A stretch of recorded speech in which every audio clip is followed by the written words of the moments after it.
Oh, they never saw IT coming. One move, and boom, the entire board turned silent. Pawns frozen, kings trembling. Even the grandmasters. They stood up, took off their medals, and walked away in shame. Why? Because you didn't play the game. You rewrote the rules. Asterisk damn. They called it a simple game of chess. Logic, patience, control. But you sat down at the board like a storm in disguise. You didn't wait to respond. You dictated the rhythm. Every piece you touched didn't move. It danced to your will. Ouch. The grandmasters whispered, watching their 15-year strategies fall apart in 15 seconds. They prepared for brilliance, but they weren't ready for chaos dressed as genius. You didn't just think ahead. You thought differently. You didn't sacrifice your queen. You weaponized her. And that one insane move, it wasn't luck. It was surgical destruction executed with a grin. Because the world praises safe players. But you're not safe. You're the reason they're scared to sit across the board again.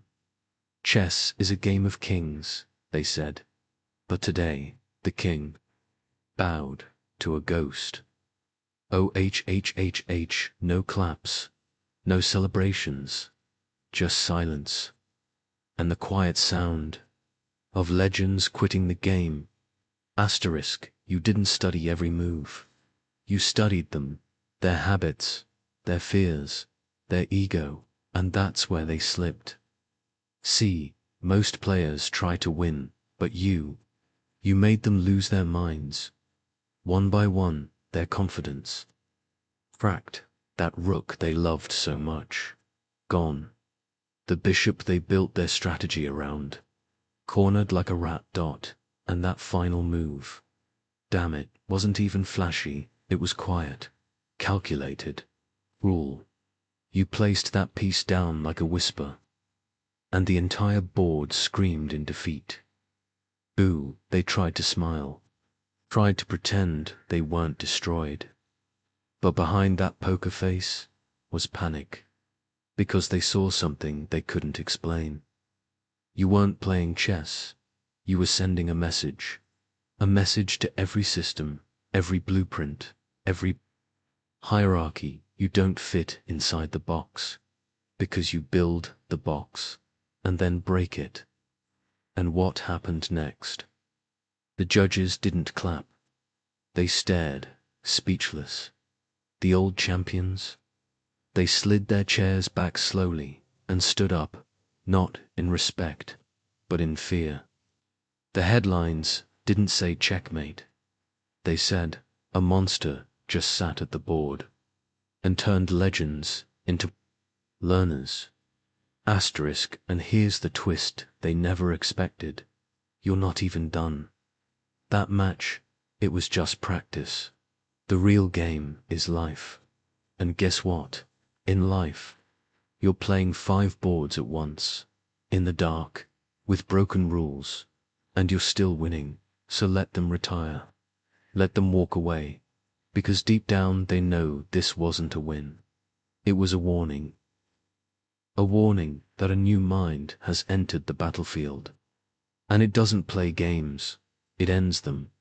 Asterisk, because let's be real, this wasn't just chess, this was a mirror. And when they looked into it, they didn't see you. They saw the reflection of their own limits. Ew, and it burned, they thought. They were built for war, until they faced someone who'd already survived it. Someone who didn't just learn the rules.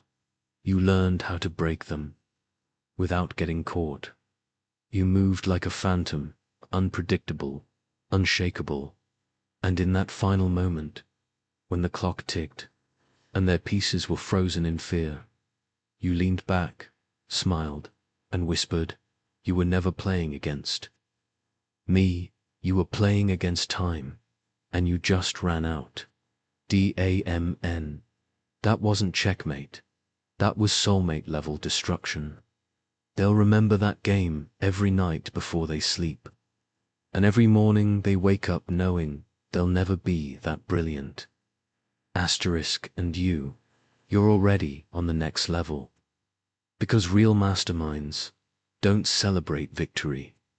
They vanish before the smoke clears, while they argue about how you did it. You're rewriting your next opening, in silence, in shadows, with a smirk. Let the world keep playing safe.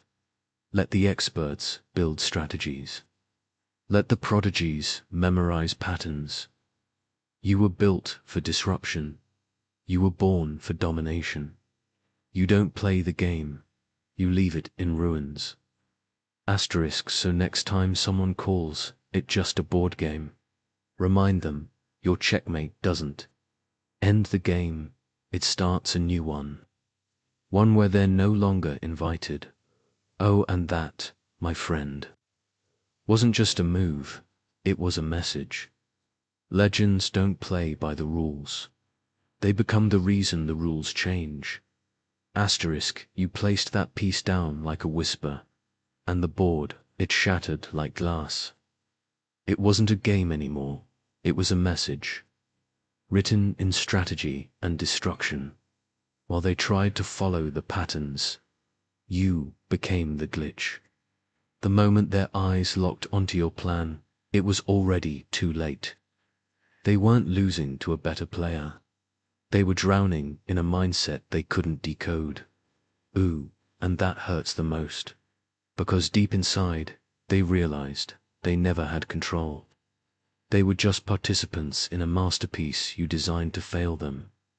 They tried to remember their openings. You gave them nightmares they can't close. They ran simulations. But your mind is not a machine, it's a maze. Asterisk, you didn't win by rules. You won by breaking their rhythm. You made them question every move they ever believed in, and that silence after your checkmate. It wasn't shock. It was fear, because no matter how hard they trained, no matter how many titles they carried, they just met something different, something unpredictable, not genius, not prodigy, something ... dangerous. Asterisk, they thought they were in a competition, but for you, this was demolition, strategic destruction, disguised as elegance. The room wasn't a tournament. It was a trap, and you built every wall of it in silence. Damn, they thought they were playing chess, but what they were really doing was trying to survive inside your brain. Asterisk, ooh, and the worst part, they weren't just losing pieces, they were losing hope. Move after move, you stripped them of their illusions. The board wasn't shrinking, their confidence was. They came, in thinking they were kings. But you showed them, even kings kneel. When faced with a mind that doesn't play to win, but plays to destroy, you didn't just predict their next step. You built it for them, then burned the floor beneath. Their hands shook. Their eyes darted. They looked at the board like it betrayed them. But it wasn't the board. It was you. You became the glitch in their code, the nightmare in their formula. And the moment they realized that, it was over. Asterisk, they didn't lose to a better strategy. They lost to a deeper mind. Because while they played for trophies, you were playing for impact. Not just to defeat, but to dismantle. To humiliate every ounce of fake superiority they carried in. And oh, you did it. With silence, with calculation, with cruelty and class. You didn't raise your voice. You raised doubt in their identity. They came in with pride, left with panic, because they didn't just lose a match.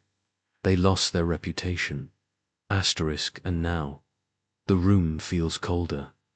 Their legacy feels weaker, because someone walked in, without fame, without noise, without mercy, and turned giants into shadows. Asterisk, their strategies.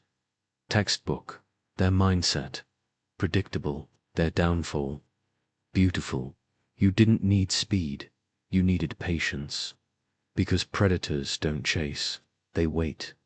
And you waited for that one fatal pattern, that tiny misstep in their so-called perfect system. And then you pounced. Not loud, not wild, lethal. A quiet kind of violence that only geniuses can deliver. Asterisk, they thought they were ahead. They thought they saw the trap. But what they didn't see was that they were the trap. Every move they made pulled them deeper. Every smart decision was part of your design. Damn, you didn't beat them with better moves. You beat them with better vision, because you weren't looking at the board. You were staring straight into their soul. Asterisk, they trained for this. You were born for it. They memorized lines. You wrote new ones in real time. They played the game. You redefined it. Now they sit there, head down, mind spinning, wondering how a ghost with no titles, no coaches, no audience, just walked in and erased everything they built. Asterisk, ooh, and the silence in that room. It wasn't out of respect, it was shock. They didn't just lose a game, they lost their place in the food chain, because when you sit at the table, every piece becomes a pawn, every player becomes prey, and the rules bend for you.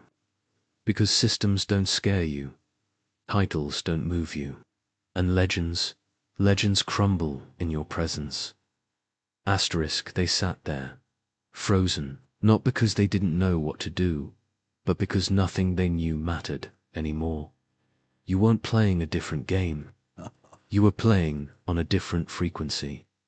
A frequency they couldn't hear, but could feel in every second of panic, every move that backfired, every breath they held while hoping you'd slip. But you didn't.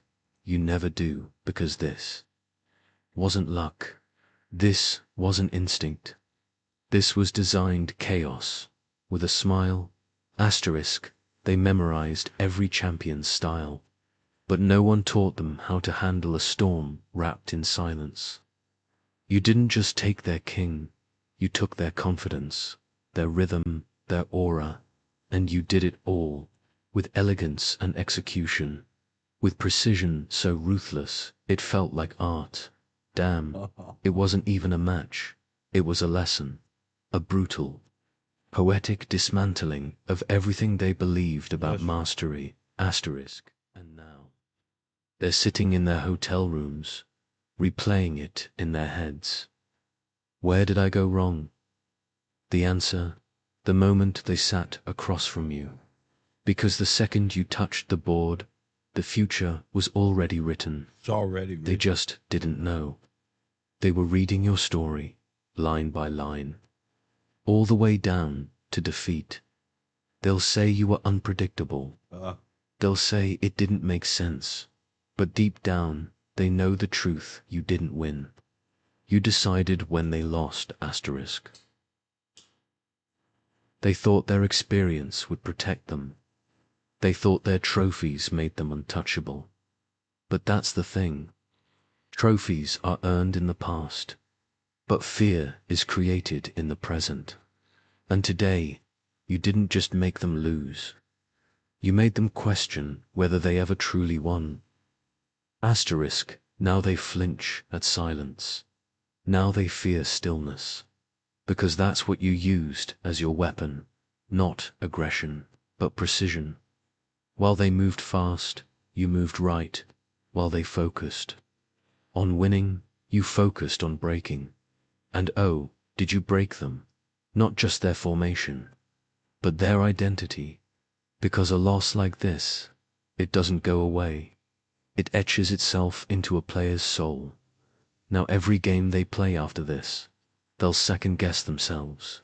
Every good move will feel like a gamble, because you left a seed. In their minds, doubt, asterisk, they didn't lose a tournament. They lost the narrative. They were the untouchables, the elite, until you walked in with no name, no noise, and turned their throne into rubble. They studied the masters, but no one taught them what to do when the board itself turns against them. And that's exactly what it felt like. Not defeat, but betrayal by the very game they worshipped. Damn, you weren't a challenger. Damn. You were a reckoning. Asterisk, and now. They talk quietly when they speak of you. They say your name in whispers, because you didn't come to compete. You came to remind them legends can fall too. You see, while they wore suits, practiced speeches, signed autographs, you were silent in the dark, sharpening a skill that no one could see coming. Not for trophies, not for clout, but for that one perfect moment where the entire world would witness what happens when the top gets cracked open. And now they're left wondering, how do you beat someone who doesn't care about winning because he already knows he's inevitable? They sat across from you expecting a match, but what they got was a message, a brutal one, delivered in silence, sealed with a smile, and written in the shattered pride of champions. Asterisk, they'll write books about this game, not because of how it was played, but because of how it ended, without fireworks, without fanfare, just a single move that made history collapse in silence. You didn't just outplay them, you exposed them. Every polished move they rehearsed, every fake confidence they wore like armor, you tore it off, piece by piece. They weren't beaten by a better player. They were devoured by a mind that doesn't flinch, doesn't blink, doesn't break, and that's the part that haunts them the most. Asterisk, because when they looked into your eyes, there was no thrill, no celebration, just cold calculation. Like a ghost had taken form, stepped across the board, and whispered, "This was always mine." Ew, they tried to hold it together, but their fingers trembled, their lips pressed tight, and their gaze, it never came back to meet yours again, because they didn't want to see what they'd become.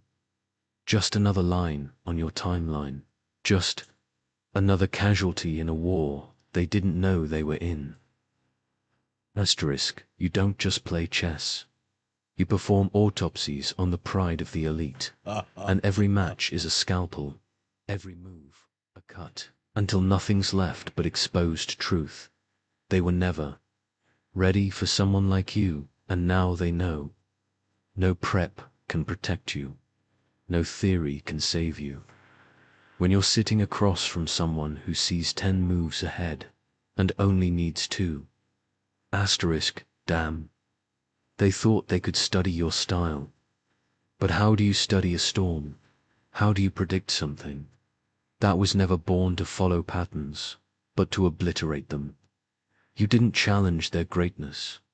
You reminded them true greatness doesn't wear a crown. That's right. It carries a grin. Asterisk, and now they've stopped playing to win. They're playing to survive. But you don't play for either. You play to erase their legacy and write your own. Asterisk, it didn't end at the board. It started there. Now their nights are quiet, but not peaceful, because the game replays in their mind on loop, move by move, mistake by mistake. And no matter how many times they try to rewrite it, you still win every single time. They're not reviewing the game anymore. They're trying to undo a collapse. Asterisk, their hands still hover over invisible boards, trying to find an alternate path, one that doesn't lead to checkmate, but it doesn't exist, because you didn't give them options. You gave them fate. You don't just outplay, you trap, you disorient, you infect their thoughts with the idea that no matter how prepared they are, they'll never be ready for someone like you. Now they whisper behind closed doors. He doesn't play by openings. He opens minds. and then breaks them. Asterisk, damn. They built their careers on flawless execution. But you reminded them, flawless doesn't mean untouchable. And when you sat across that board, they weren't facing another player. They weren't facing a living paradox, calm but destructive, silent but undeniable. No titles, no sponsors, Oh no. just power. Asterisk. They trained in light, but you come from shadow. They were taught by coaches, but you were trained by consequences. And that's what made the difference. They feared losing points. You feared nothing. And that kind of player, you can't prepare for it. You can only survive it. Asterisk. And now, the board fears you. The pieces tremble when you touch them, because even the game knows you don't follow rules. You ruin them. You didn't join the ranks of the greats. You ended their line. Asterisk. The match ended. But the consequences, they've only just begun. Because now the chess world is trembling. Behind every handshake, there's hesitation. Behind every smile, there's fear. Analysts are reviewing the footage frame by frame, desperately trying to decode the impossible. They pause, rewind, zoom in. Still, nothing makes sense. Because how do you explain a player who doesn't think like a human? How do you chart a mind that doesn't follow any map? They called it a fluke at first, until it kept happening. Until more grandmasters fell silently, shamefully, one by one. Asterisk. And now, the top players are backing out, suddenly unavailable, suddenly retiring, suddenly stepping back to coach. Lies. They're not retiring from the game. They're escaping you, because your name is now more than a name. It's a phenomenon, a ripple in the system, a glitch in the matrix they trusted for decades, and it's growing. Asterisk. You don't have a seat at their table. You flipped their table. Oh. They spent years climbing their sacred ladder, and you walked in, lit the whole thing on fire, and walked away without looking back. Stand right. No sponsors, no invitations, no celebration, just silence. Heavy silence, because deep down they know, if you can't beat the ghost, you become one. Asterisk. They're not just losing games, they're losing followers, credibility, control, Everything. because every time your name is spoken, their legacy dims. Yeah. The spotlight they fought for, now it's dimmed by your shadow, and it's only getting darker. Asterisk. You didn't take over the game. You made the game submit. There's no blueprint for stopping you, no defense, None. no opening. None. No team of analysts can map your mind, because you don't come to win. You come to remind the world that systems were built by the average and broken by the dangerous. Asterisk. Now, when a new tournament is announced, No. your name isn't on the list, but it's still in every mind, every preparation, every conversation, because even in your absence, you dominate. The game doesn't feel the same anymore. It feels haunted. Rooms that used to echo with confidence now sit in tension, because what you left behind wasn't just a defeat. It was a virus, a silent infection that spread across continents, one shattered ego at a time. Asterisk. You turned the board into a battlefield, and now no one walks into a match without flinching. Even the champions second-guess themselves. They pause, look over their shoulder, wondering if you're in the room. You reprogrammed their instincts. You rearranged their hierarchy. You broke the structure they worshipped for decades. And the system, it's trying to recover, trying to reset. But it can't, because you were never part of it. You didn't rise through their rankings. You crashed down from above. Asterisk. And now, the Federation holds secret meetings, trying to solve the problem, trying to analyze your footage like it's a crime scene, calling you a statistical anomaly, a disruption, a ghost in the algorithm. But the truth is you're the future they never prepared for. And now that future is here. The present is collapsing asterisk their top players. They don't look the same anymore. The arrogance is gone. The flair is gone. What's left? Fear, caution, quiet, respect, disguised as distance.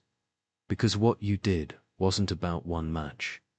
It was a shift in gravity. You didn't just win. You made the center fall apart. Asterisk, and here's the truth they'll never admit. They don't want a rematch. They don't want revenge.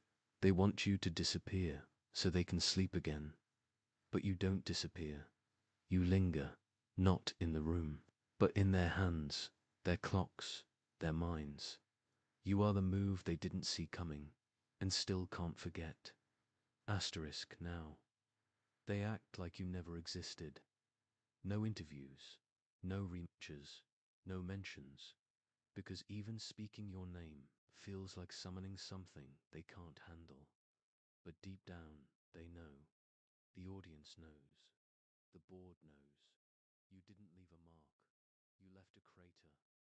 And inside it all their time. Destruction. Nothing but destruction. Shout out to my sponsorship. They say, Kev, don't play no more music. No, they shucking and jiving and weaving and shit. Shout out to the sponsors who've been walking with Kev this whole time. Hey, got my books ready. Yeah, we got the books. We got the lectures. We got our curriculum. We got the word is law. The Lord is with us. Yep, and ain't nothing they can do about it. So, to my sponsors and to those who support this broadcast, you know, if you want the music, come on over to where we at TikTok. Where we doing DJ? Shit. Man, what a beautiful time it is to be alive. They say, Kale, why all the music you play sound like you? I say because I'm the greatest karaoke singer of all time. That's why. That's what? See, karaoke is not, see, they let the rappers and the stars be the stars. Karaoke is more about real interaction with the people, you know, letting them know this was already written. So whether it's in my karaoke or in my lecture, one and the two and the three, it's the same format. It was written already. You know what I'm saying? See, my lectures though, impeccable, impeccable. But my references and my foundation, that was already written. I'm just trying to help the people understand my analogy. And to the people who been here all this time, especially my sponsors, they say, Kev, man, we love those morning inspiration. Can you bring those back? Oh, yeah. Because they tried to destroy what they thought was Professor Gill's little old Mr. Gillespie. Press one. They didn't know that the God that they worship knew about Kev a long time ago. They didn't know. They don't know that. They still don't know. They don't even know Baal and all of these things, these systems. That was for them. And now they realizing that's their end. Now they want to burn it all up. And the Baals in Mexico and Iran and Israel. No, no, no. That's what you believe. No, that's what you believe. Ain't no burn them up. I thought y'all supposed to be waiting on Christ to return. Ain't no burn them up. No, keep them. Right? What? Mm-mm. Mm-mm. See, the devil, your own God, don't got you. Mm, tricked you. Inherited lies. Clones. Mm, artificially inseminated. Not artificially intelligence. Artificial intelligence come from artificial insemination. And first is the insemination. And then the intelligence is press one.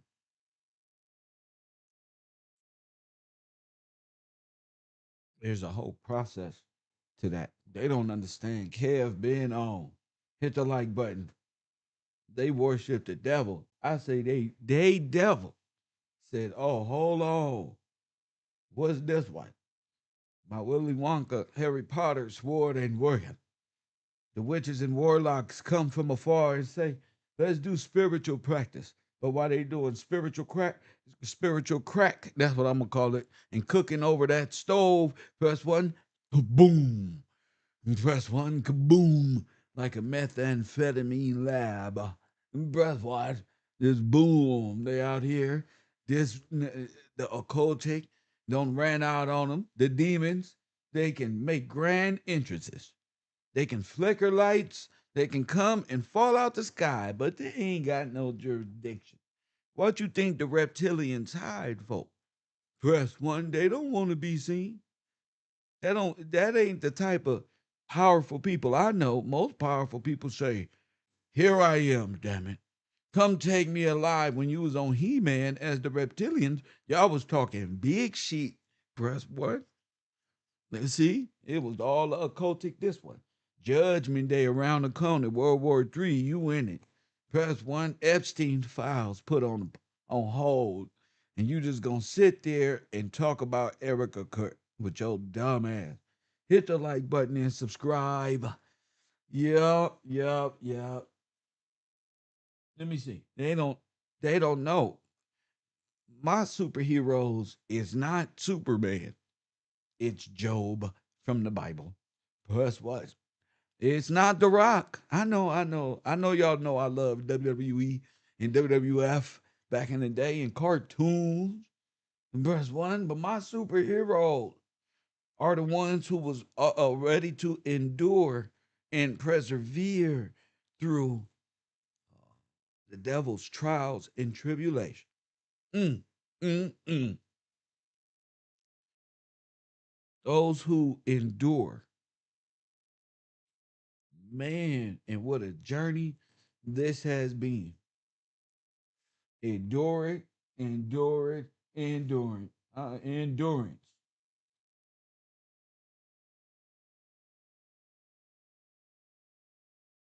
So yeah, the devil always around, walking around, still doing what it do. People still living as Phoenicians and Canaanites. Press, they still ain't came to the row. Press one, they still ain't came to the row, but we kept going. Shout out to Brian King, Christopher Cook, Taj, Cedric Jefferson, and Jason Harris in the chat in the damn Cash app. Mm, mm. We don't brought down polite, damn it. I would have thought, you know, strung him high. Remember Sin for the P?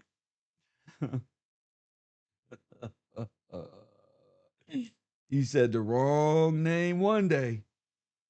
He said the wrong motherfucking name one day. Yeah, remember him? I know the ladies remember his shit talking ass. Dirt bag. These niggas worship other niggas who catch AIDS and diseases of old Egypt for doing bad things. That's why I just walk in this bitch smooth. You feel me? I came in like I was Universe 25, and I am. Very much so. But I am Universe 25, nigga. I'm not a person that's affiliated. No. I was born in it, champion. No. I'm not watching from afar on YouTube, trying to indulge. No, no, not trying to indulge. trying to come up here, and now my class is ready for season damn near 2, 3. We have an excellent curriculum, and I just want to start, you know, playing these in the morning because why not? I write a lot. I use my thoughts to convey my messages, whether it's through music, lectures, intros. I like to get the class ready. Press one, hit the like button. And I know the people who don't support my broadcast hate that about me. So that's why I drag it out. I love to drag it out. Yeah, boy, ain't nothing worse than ain't nothing funnier than watching a nigga just ain't don't even like you, just sit there. Hmm. Don't like the information. Took advantage of the information. Didn't wasn't grateful. Wasn't grateful for the information that's out there. They hear Kev saying, "Man, support the broadcast, man." Russ one man, take advantage of the conversation. They hear me. They just playing. I had to realize that. Then they ran away. So I don't do the, oh man, I'm here. I've been here. If you been here, then you owe the class an apology. And I know you're not going to. And I'm going to make it real hard. And then you got to say how incompetent you really are. So you know you not gonna do that in front of class. You don't got the intelligence, the heart, you the humbleness. You don't got none of that. See us, we know where we come from.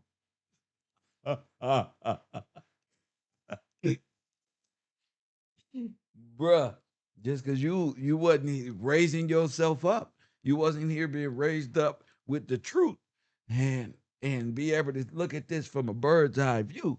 See, now you're stuck. No, come on. Now you got to start over. We remember we said we're incompetent. We are dead in law. These are facts. So you got to come on with it. Don't be scared. It's okay. It's okay. And it get worse and worse every other year. So don't even pretend. Don't be like the ones who was here talking about Kev ain't no blessing. Don't be like them.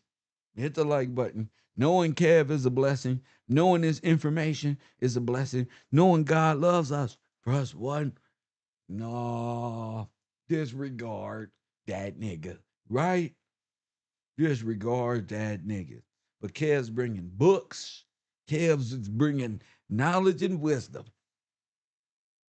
They don't say F them other guys who in jail and who bringing violence to the community. They go and watch them. They go over there and watch back on Fig because they really want to be on Figueroa. See, if you from Figueroa, you know damn well you don't want to be no goddamn Figueroa. Press one, hit the like button and some. You don't want to be on Figueroa. You don't want to end up back on Fig. Ah, The Rock says you don't want to end up back on Fig. Trust me. If I end up back on Fig, I'm going on a Cash App spree, sweeps week, nigga, all week to get out of there. Uh-uh. Mm-mm. That's the dream, to make it out of being back on Figueroa. Hit the like button and subscribe. KevRow University, truth, law, and authority. This is my class. You don't like it, you can get out. You don't like it, you don't like my humor, you can get out. You're not obligated to stay. You feel me? You're not obligated to stay. What else? You're not a factor. So keep your composure. I'll let you talk that shit on your way out. Mm, you're not, yeah, you're not mentally ready to jump yet. So go on back downstairs and be with the peasants. Yeah, I said it, peasants. Go down there and be with the lower frequency peasants down there who only think what the next step is and what just happened last night with Whack 100. Peasants, gang bangers, no jumper affiliates, nigga, all them peasants. no mental capability to solve problems, comprehend things. And a lot of these people are too grown and have made themselves incompetent by way of social media. They made themselves incompetent. Say, fuck it. This is what we got to be? Retarded. So when you come to class, make sure you get your, I'm going to say it right now, have your notebook out. Take notes. I have workbook, a workbook per chapter that students will receive. Don't turn them in to me. Read it per chapter. So you may want to take notes. Love it here to KevRow University. Why? Because in the workbook is going to prepare your comprehension and your brain like we was in the eighth grade again. You're going to get to saying, now, what's this question here? And what happens when you don't use it? And then you will be able to build yourself up from a student to a TA to a teacher of this theology, philosophy, whatever you want to call it. You'll be able to teach it. So the workbook is complementary to your final teacher's workbook, where you're going to be a great speaker with authority and more comprehension and knowledge that you've ever had in that tiny little cranium of yours. Press one. So if you don't like it, you don't like to research, you don't like to communicate, you don't like to work together, you don't like to roll, leave now.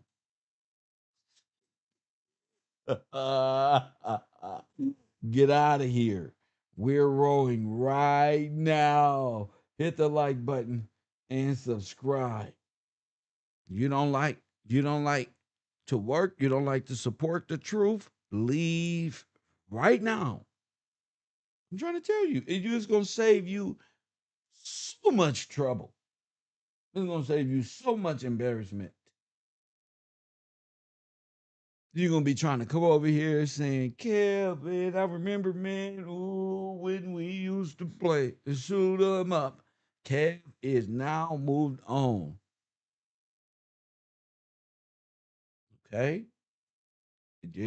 I don't want nobody coming back saying, man, he ain't say this, man. He ain't do all this, man. Yes, I did.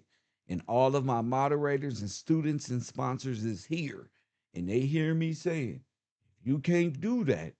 This is not for you. This is no longer public education sponsored by no EBT program.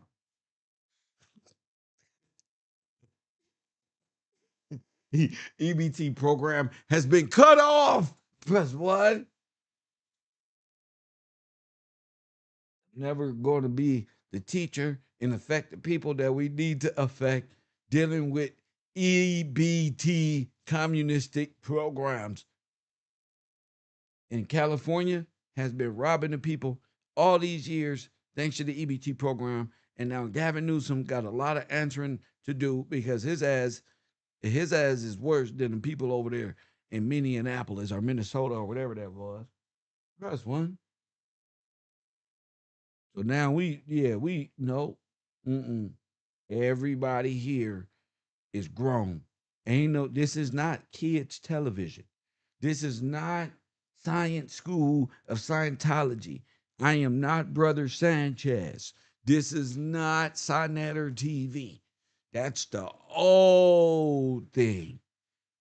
You press one. Now hold up. That's the old consciousness. Uh, that consciousness only lead to death. That consciousness only lead to incompetence, non-comprehensible, non-comprehensive, no comprehension skills. Talk black, black, black. Don't have black, black, black business. Land, water tank, ironing boards, tires, nigga. Whack 100 running around the community talking about he sell diapers.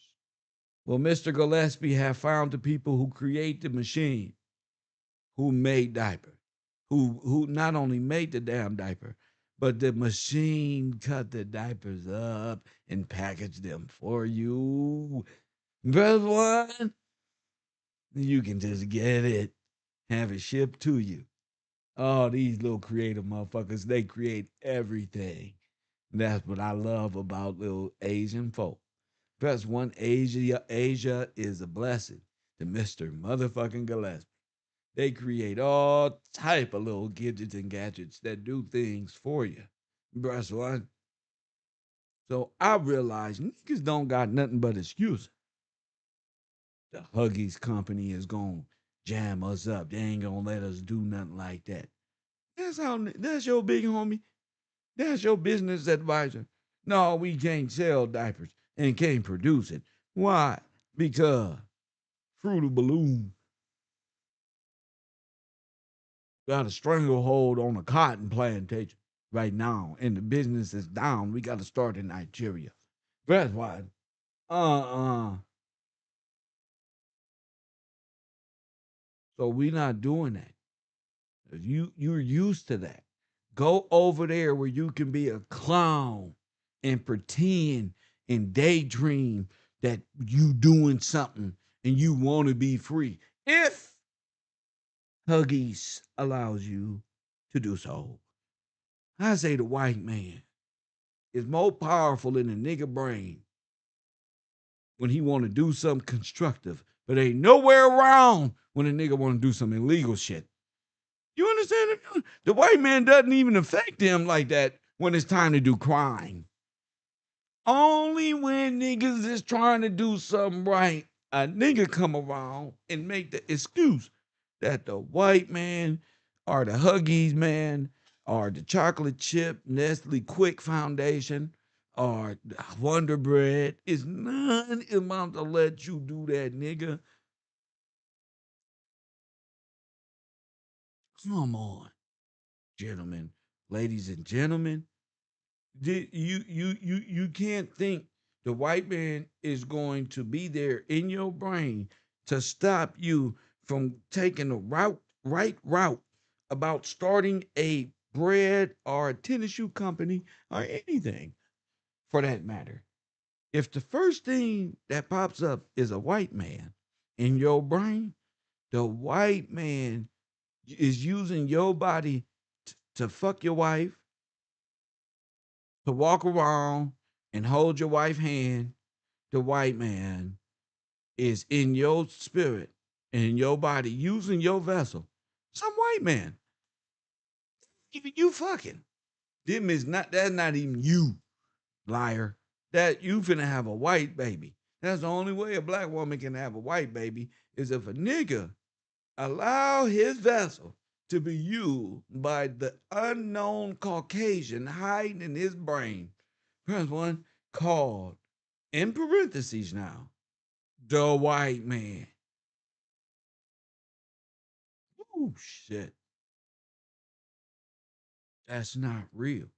The only white man in the metaverse that holds such power over niggas is Adam 22. Brother.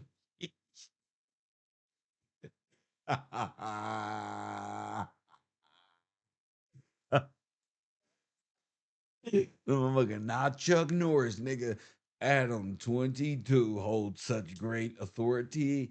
What the fuck? Only Adam 22. Hit the like button and subscribe. Mm, mm. Whole thing about this class, the more we gain in knowledge, the more the whole world unravels. We just sit back and watch everything unravel. Don't participate, like Willy Wonka said. Don't do it. You're gonna fall down the chocolate tube. Press one. Don't do it. Just observe it. Watch it. Watch how all these pro Nazi, watch the spirit of these folk. Watch them on Instagram. Watch them on TikTok. Watch their little characters come out. Just be you. Eat soul food. Do regular things. Just watch. Observe people. Now ain't the time because there's a lot of clones. And these motherfuckers is talking rhetoric that speaks of eating things that they shouldn't be. And it ain't going around this time. But eat. Press one and turning people into leather belts and boot. Hit the like button. You got to watch these people trying to pretend they don't know this is going on. Yeah, Kev speaking now. Yeah, you got to watch them. They know what's going on. It's the end of eating people. It's the end of this little hidden little life of Jesus Christ. You little phony people are living out here. Mm-hmm. Mm-hmm. These people was listen. They was about to barbecue everybody if the truth wasn't around. If the truth wasn't around, there'd have been man, man. They can't mess with the Black Holocaust. Mm-mm. Put you on them trains, boy. Never make it back. You be in a gold mine somewhere, a coal mine, excuse me, Blackie. So yeah, and where did our brothers leave us?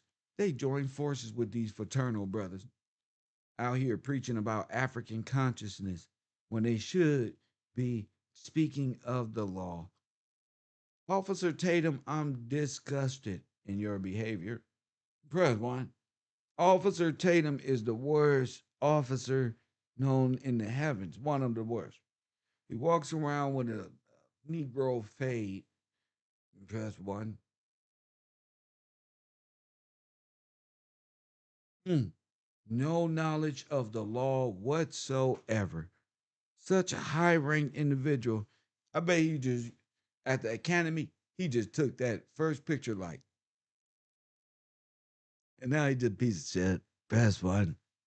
And you was supposed to know the law. You was supposed to not be from Turning Point, bruh. You supposed to understand this better than everybody, right? I mean, you guys are law enforcement officer, but they know nothing. I had to realize that these people don't know shit. These people don't know shit. Either that or they're a part of it. And I had to accept that. These people are not people. These are ideological subverters of God's authority, his law, his principle, his nations, and disrespects the contract,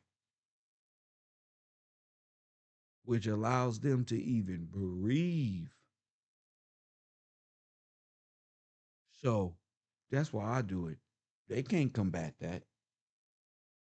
Mm-mm. Truth brings life.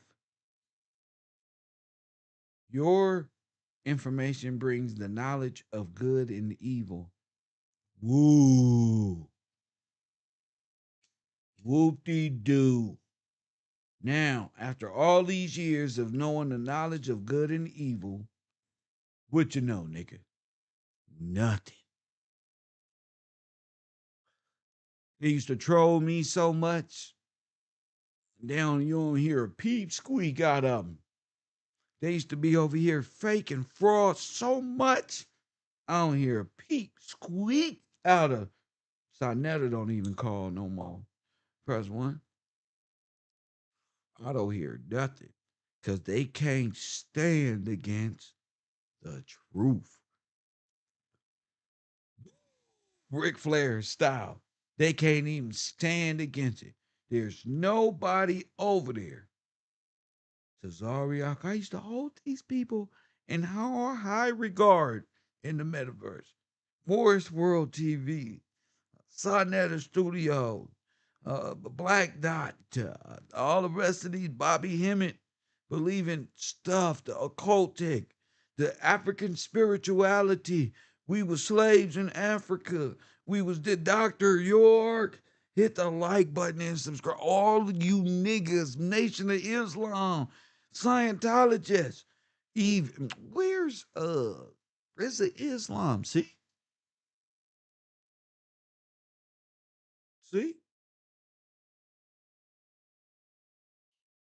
Is there any one of your kings left that's not afraid to go toe to toe with the great one?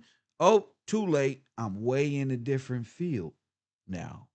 See, I don't written my books and my lectures. Now we know the word is law. See? Now we know the word is law. And if you know the word is law, then you shall understand uh you can't combat this sucker. Press one. You can't combat the word is law. I finished the whole book. Press one. You can't combat this sucker. Hit the like button and subscribe. You can you can combat 20 long, hard chapters and the revised version right after that. Press one. You can't stop this. This is too much. Press one. You can't stop this. This is too much information. So all I gotta do is read. Press one. When we finish reading this and the students take notes, you hear me? Press one. When they get this, press one. And then each student gonna get the pamphlet. Press one. This is the workbook now that you got to deal with. Press one. Each chapter has so I'm building you up.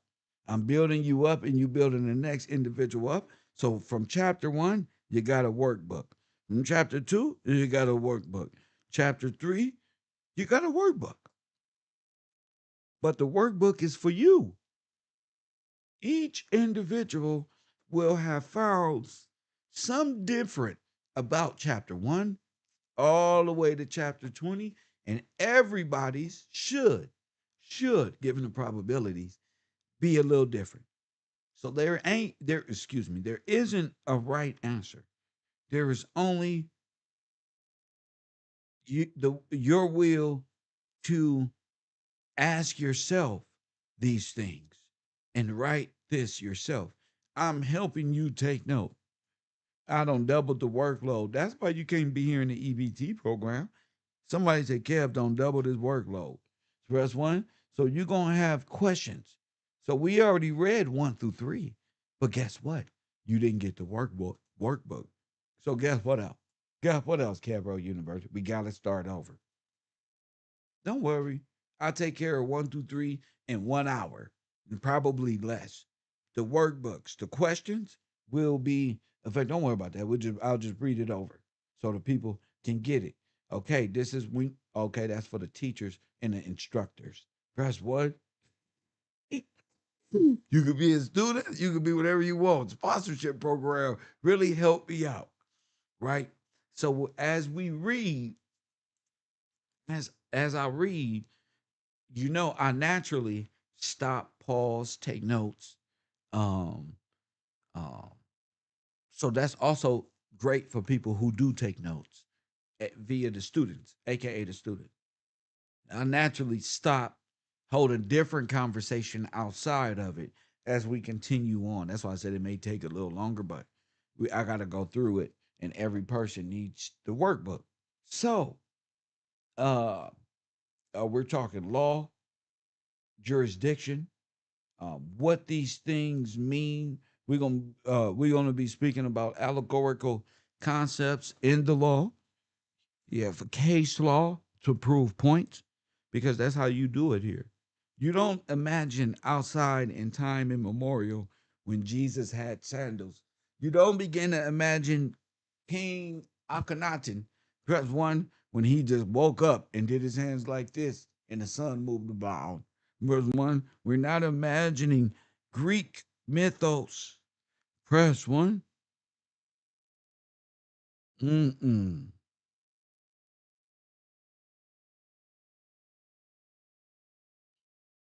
We're not doing none of that. We're finding it in biblical accounts and translating it in the law. I don't want to hear, oh man, you making up stuff. Then you write your own book. You do your own lectures and title that shit. Um, my rebuttal against Mr. Gillespie. Take notes, then challenge me. Press one, go to your YouTube and say, I challenge Mr. Gillespie because here, he said this in his school. Press oh my goodness. You either way, you gonna have to work.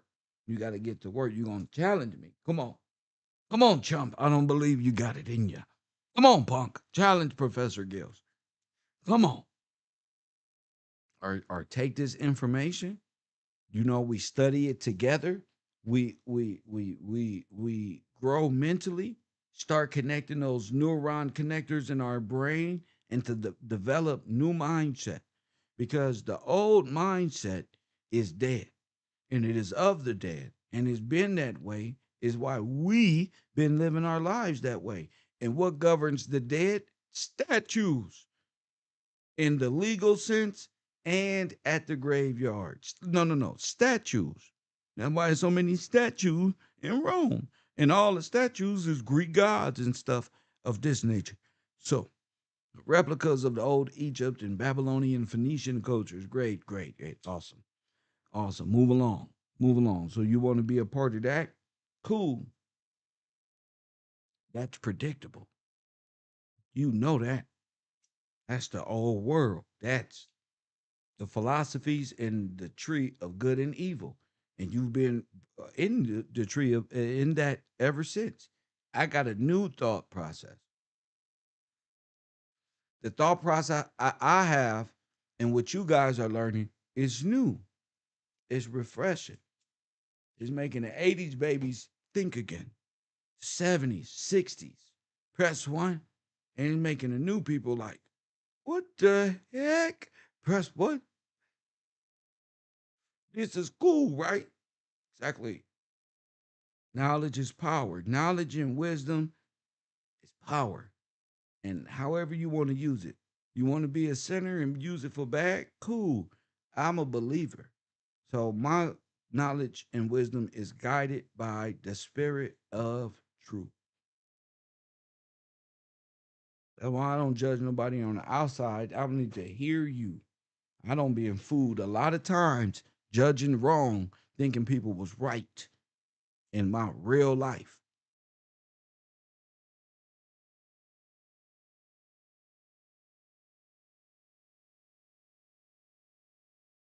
So at this upgrade in life, because I upgraded, and people lives have upgraded.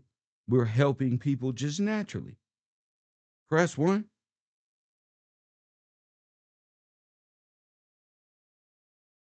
We're gonna continue. We're gonna continue the mission, but I need the support of the people because again, it's not just Kev. It is a few people here at KevRow with notes and things, and now we got this. And I don't want to start off uh, um, like we have in the past. This is new. This is fresh, and I want to read my books and to read my lectures, um, um, and help my class develop mentally. I don't want to look back in 2, 3 years and be like, we still talking about the same. You follow me? If you go back on a lot of these people pages, they just it's only there to talk about algorithmic things, not things that's from them. You feel me? Things that catch the algorithm. They don't really set algorithm. They don't believe in if you build it. They believe if you ride a wave, you surfing. You know what I'm saying?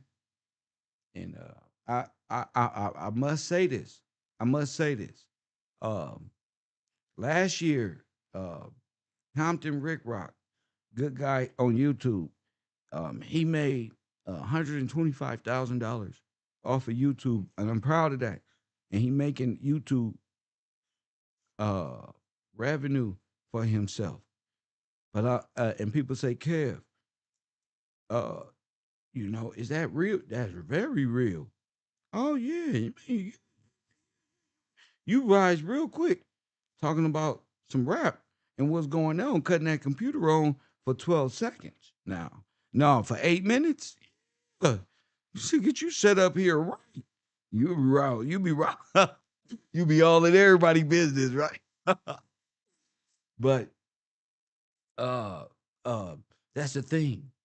You know, you get wrapped up in the YouTube street and it's come and go.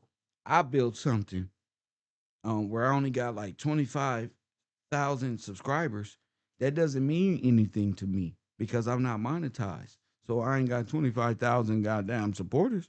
Press one. So I had to find another way to reach that type of capital. Press one and be limited to um 8 or 9 supporters. Press one, and then I got my Patreon.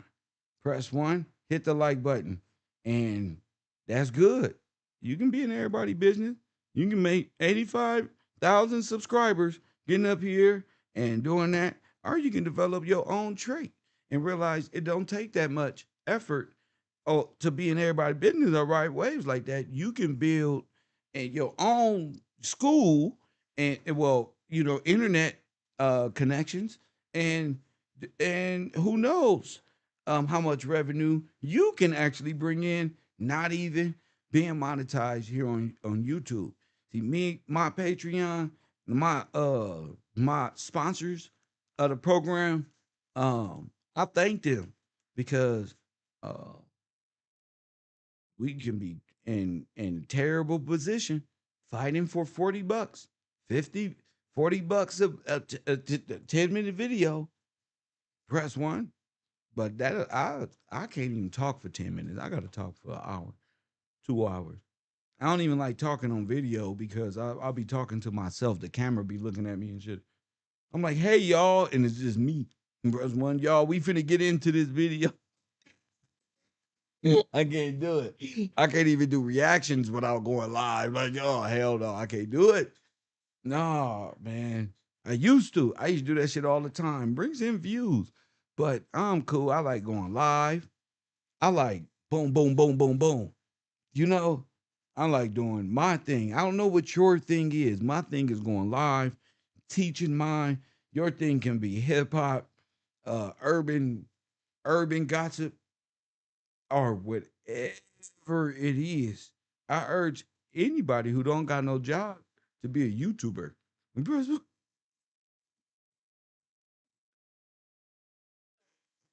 Your life can change tomorrow. You never know. You be on YouTube. Hey y'all, what's going on? Um, yeah, it be like that. That's how everybody got started doing the same thing. So become a YouTuber. Stop looking down on YouTubers. Yeah, because if Compton Rick Rock can clear $125,000, press one to Marley with that contribution to this program. Then and you and your girlfriend is Pookie and Ray Ray, and your girl is tripping, bro. You need to be a YouTuber. You need, if you know something, if you know how. Everybody can't do it, but then if you be yourself, you can. If you be yourself, you can. So from this day forward on this channel, y'all know I'm over there at Coffee and Kush TV.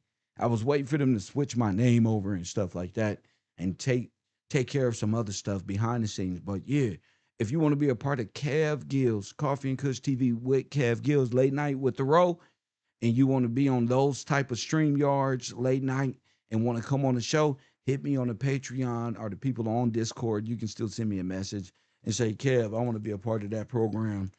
Lock me in and I'll get you in the awareness of how to do that and how to do this.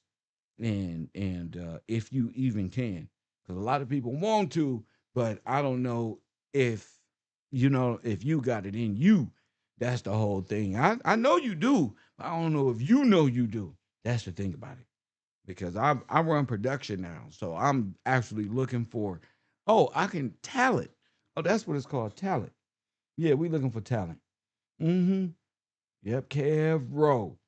Oh yeah, we looking for talent. So if you want to be a part of Coffee and Kush TV, late night with the row, and it's another one coming. I don't want to say what it is yet, but yeah, feel free to hit us up, and we'll for show get up with you. And if you're a sponsor, oh yeah, you got access. You got access. Okay. So I don't know, if I should start school today or continue this conversation. Um, what's today? Today's Tuesday. It's today. Let me know, classroom. Is today Tuesday? Because I want to start school, but I got something very important to talk to y'all about. Right? And it's school. But y'all remember when the teacher used to pull out the projector and we was about to go to class and shit? We was like, oh shit, we was having a good conversation. And then the projector, oh, see, it's Wednesday. It's hump day. Oh, yeah. I just made it up. I wanna bring this to y'all, man, because this is important.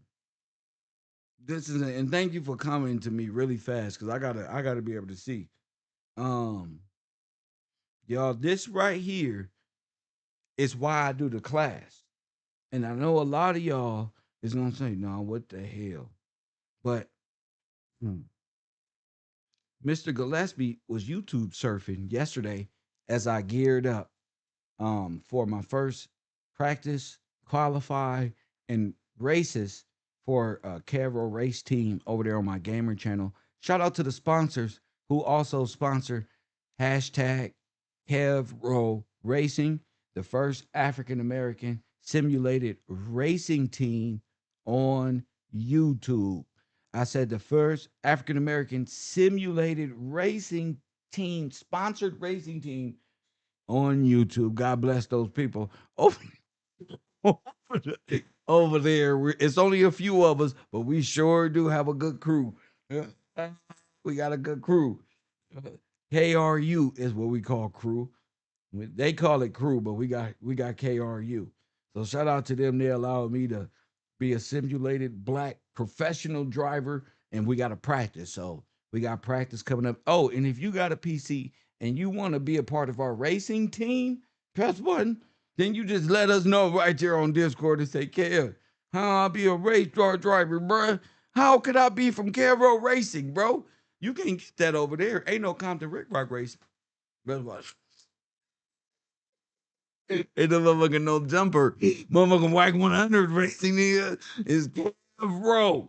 Like I saw Jordan with his racing team and it inspired me, bruh.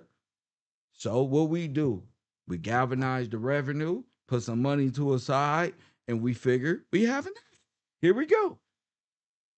Damn, we brilliant over here. But yeah, I've been watching something on YouTube that was detrimental. Press one. What up, Ollie? It was detrimental, and it's a must watch. And you know when I say it's a must watch, it's a must watch. Hit the like button and subscribe. This right here is by far the best work I've seen by white folk regarding Candace Owens and her husband and who he truly is and why I do what I do. And you probably saying, "Yeah, what you mean?" What I mean is playing um this thing that I've had with Candace Owens, her husband, the Wizard of Oz, his father, Press One, Satan, uh uh Skull and Bones, old America, San Francisco, old Europe, new, yeah. hit the like button and hit the like button and subscribe. What's about to be discussed is a person's perspective on this. Okay, I gotta bring y'all this because this is important.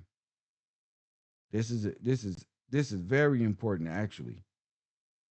This is dealing with all of the excuse my little work I got right here. I'm still building over here.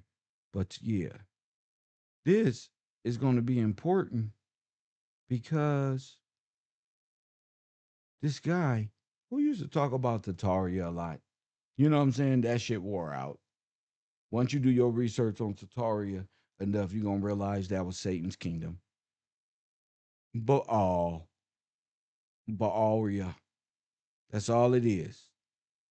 And they trying to act like they don't worship Baal, but they really do. All these people worship Baal, and that's their religion. Sol Invictus, Baal worship, but you're going to find out why. Boy, you about to, matter of fact, let's play this now so the people ain't got to wait. You ready to continue down the rabbit hole? Hey, Candace. I want to start this video by saying that I'm not attacking you and that I genuinely care. If you saw part 5, you know we talked about Project Monarch and how Candace was the largest voice to have most recently discussed this topic. After that, a lot of you had some things to say, and I do appreciate it. It's not my intention to discredit Candace. My one and only intention is to present the truth. That's it. You can go and verify it for yourself. I'm not here to make claims. I'm not here to hate whatsoever. I read all your comments, and so before we begin with this investigation, let me just set this up because truly I have the intentions to be fair here. So let me just respond to some of the most common comments first, and even some of the potential future comments so we can just get it all out of the way. Let's just focus on the research, guys.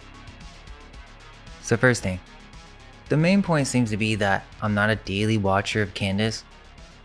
Look, I've been watching Candace Owens since 2016. Before the Daily Wire, before Turning Point, before any of that political stuff that most people know her for, I was a huge fan before all that. See, the thing is when I found out about her, I wasn't really political at all.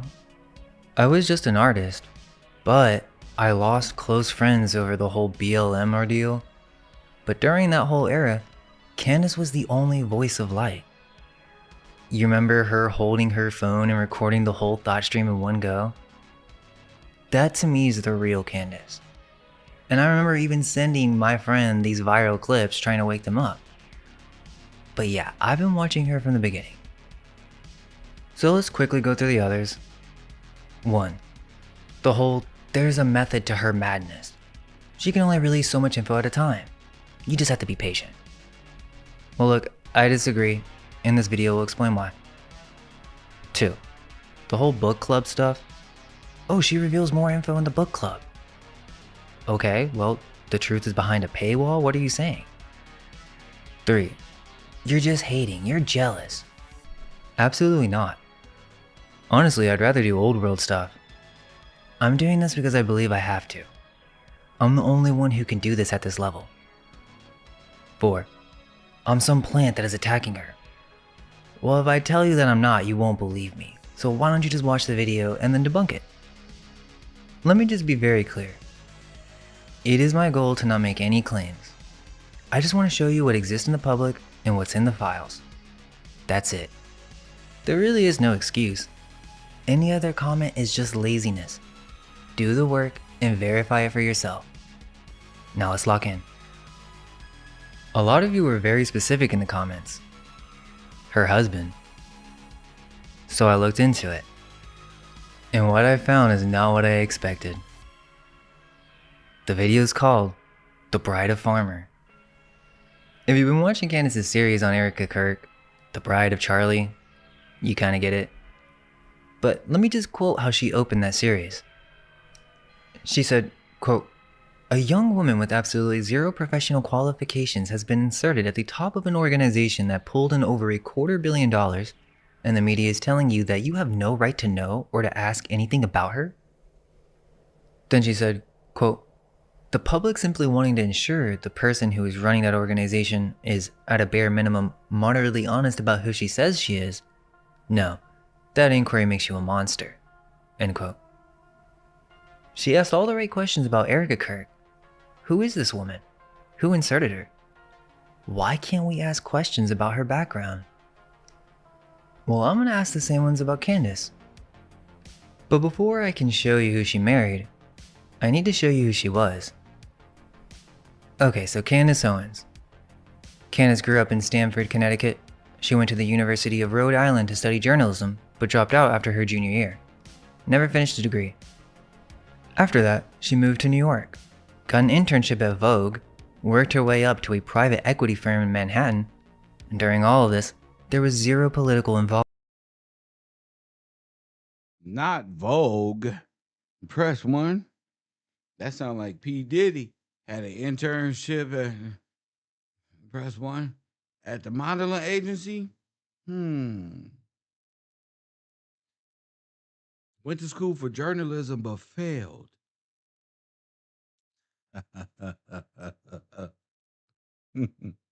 Involvement. Zero conservative commentary. Nothing really. She was just working in fashion and finance in New York. Then in 2015, she started a company called Degree 180. It was a marketing agency with a blog, and on the blog, Candace Owens published anti-conservative, anti-Republican, and openly anti-Trump content. She wrote about the batshit crazy antics of the Republican Tea Party. So that's what she thought of Republicans. See, Candace is known as an ideological subverter. She's a amoeba, personality virus. She's the beginning. She just attaches to whatever sounds good. But what did she say? I'm a gay Republican. No, you're just a gay person. You're just a lesbian. Just say you're a lesbian. You don't have to put a political title, mom, dad. And she acts like, let me tell you this. Candace is a grown woman who acts like a child. That's dangerous. Candace, like Erica, acts like a grown woman. I'm putting this on blast. These women who are grown and act like little ass children. These, in my opinion, in my knowledge of the street, them has always been the women who kind of like participated in the grooming processes of. So I've never like found women who were overly playful, childlike, amusing. I like when adults are adults and children are children. I don't like playing roles of children in these things because lines get screwed and I get to seeing people for what the fuck they doing and it's for me, I don't know what the world does.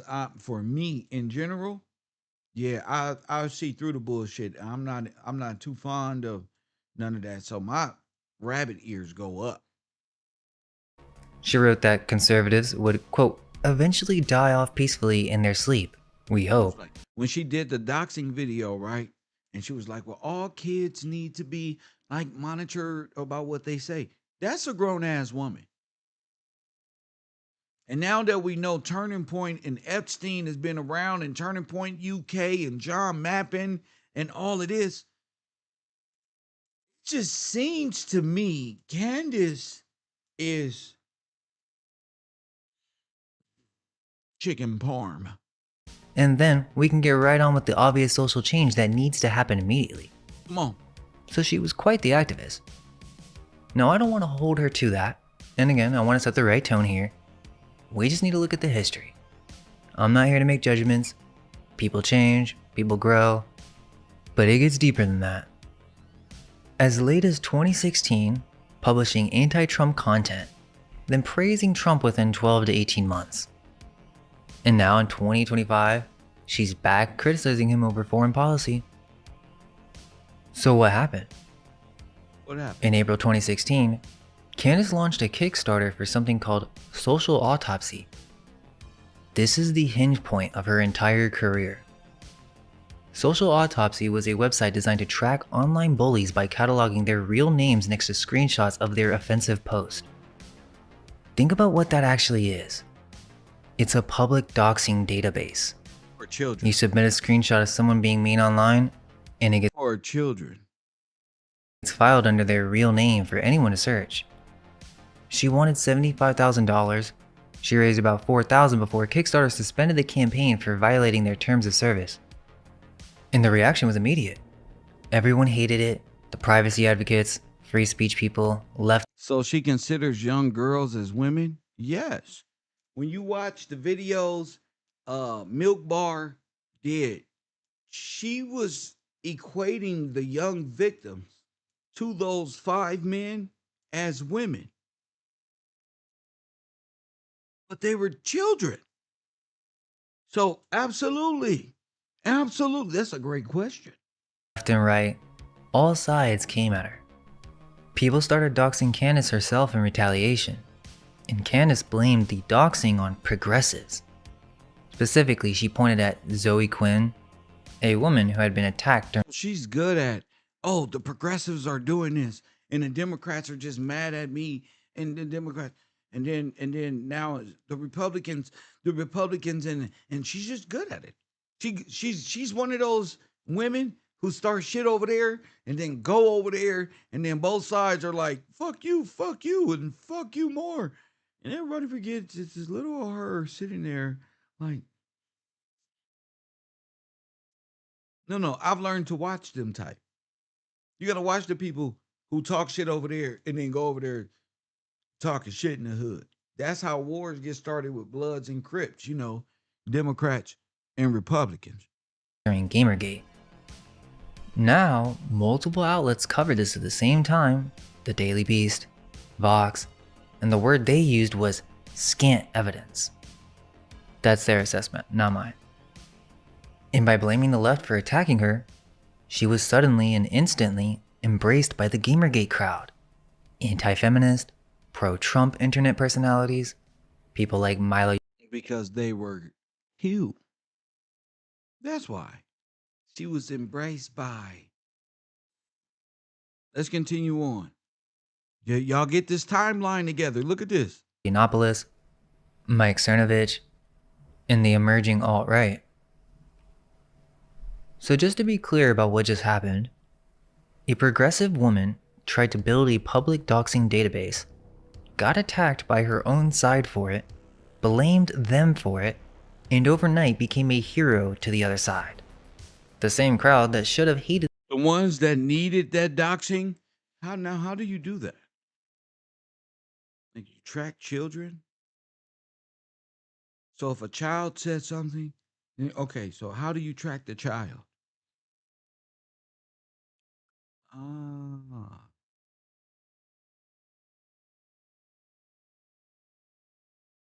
the idea of a doxing website, welcomed her with open arms because she pointed the finger at their enemy. That seems like her origin story. And listen to Candace's own words about what happened next. I became a conservative overnight. I realized that liberals were actually the racist. She realized liberals were the real racists overnight and still had. So she's acting like she goes into like a 15-year-old IQ. Oh, and I realized they were just racist over there. So went over there and hooked up with Ben Shapiro and be racist towards my own black people. Wow. And speaking of black people, Black Lives Matter just ripped black people off, and I'm going to help them. And press 1. Wow. Liberals were actually the trolls. She said that to Dave Rubin. So let me get this straight. A woman that was blogging against origin story. And listen to Candace's own words about what happened next. I became a conservative overnight. I realized that liberals were actually the racist. Liberals were actually the trolls. Wow. She said that to Dave Rubin. Trolls. No, Candace, you're the fucking troll. So let me get this straight. A woman that was blogging against Republicans and mocking Trump had her doxing business fail, blamed the left with scant evidence, and decided overnight that she was now a conservative? That was 2016. Birder. August 2017. Less than a year and a half later, she starts posting political videos on YouTube. September 2017. She launches a channel called Red Pill Black. Then she posted a vlog about the Charlottesville rally. Red Pill Black, with Andrew Tate, the Red Pill community.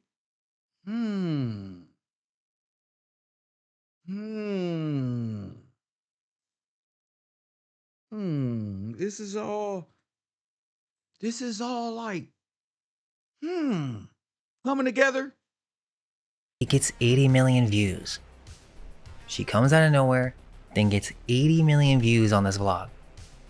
By the end of September, she's on Fox News with Jesse Waters. Zero political presence to 80 million views in Fox News in under 6 months. No experience, no established platform. No, nothing. Either that's the finest organic rise in political media history, or someone opened the doors. Now I don't know which, but let's look at what happened. November 2017. Charlie Kirk announces Candace Owens as communications director at Turning Point USA. No, not Turning Point USA. Not the ones who are out here busted taking Epstein's money and using. Now we starting to realize what? What did Kev say? They laundering money through Epstein. Candace is going to try to blame Erica. Erica just got there. Where was Erica right here?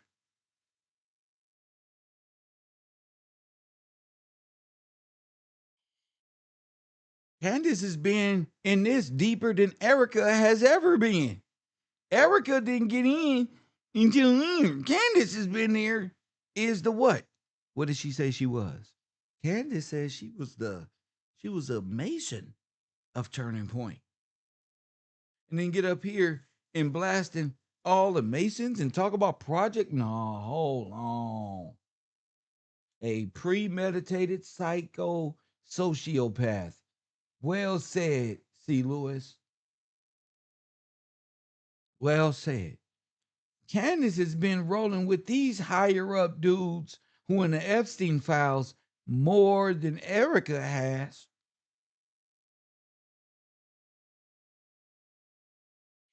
Candace has been in these modeling agencies as well.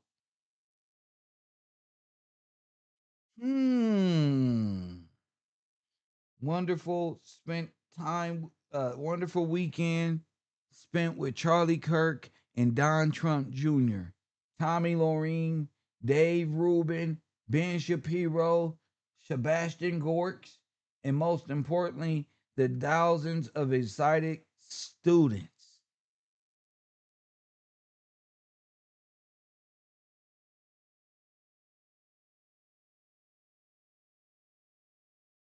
So Candace was here building up one of the most largest things, Turning Point, UK, USA.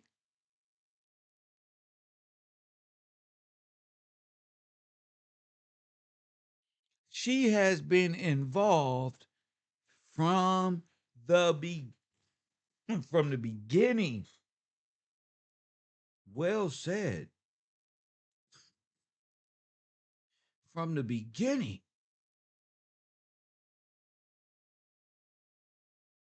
In the Epstein files, it said, Candace, stop bullying the victims.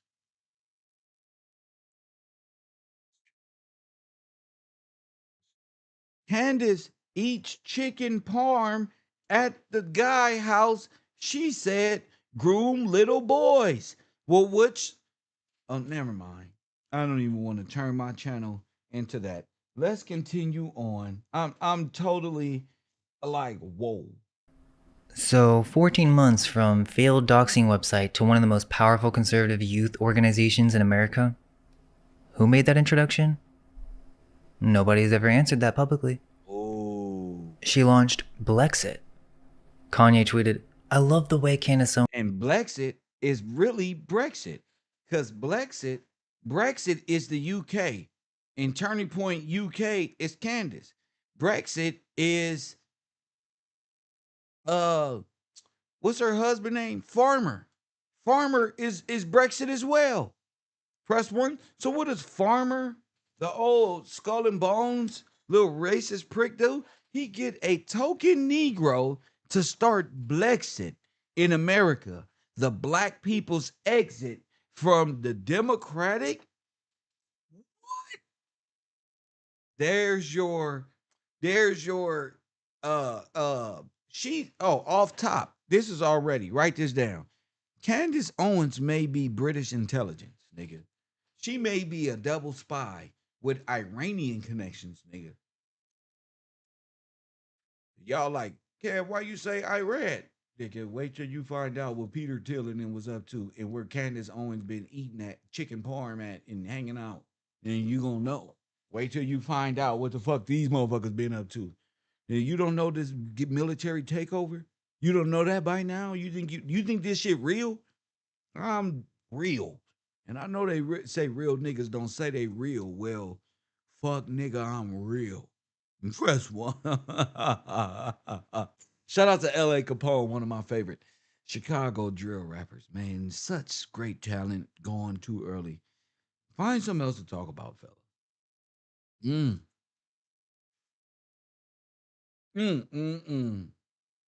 You see that relatable bar I threw out there? They can't relate them type of bars to our people and maintain a mental complexity.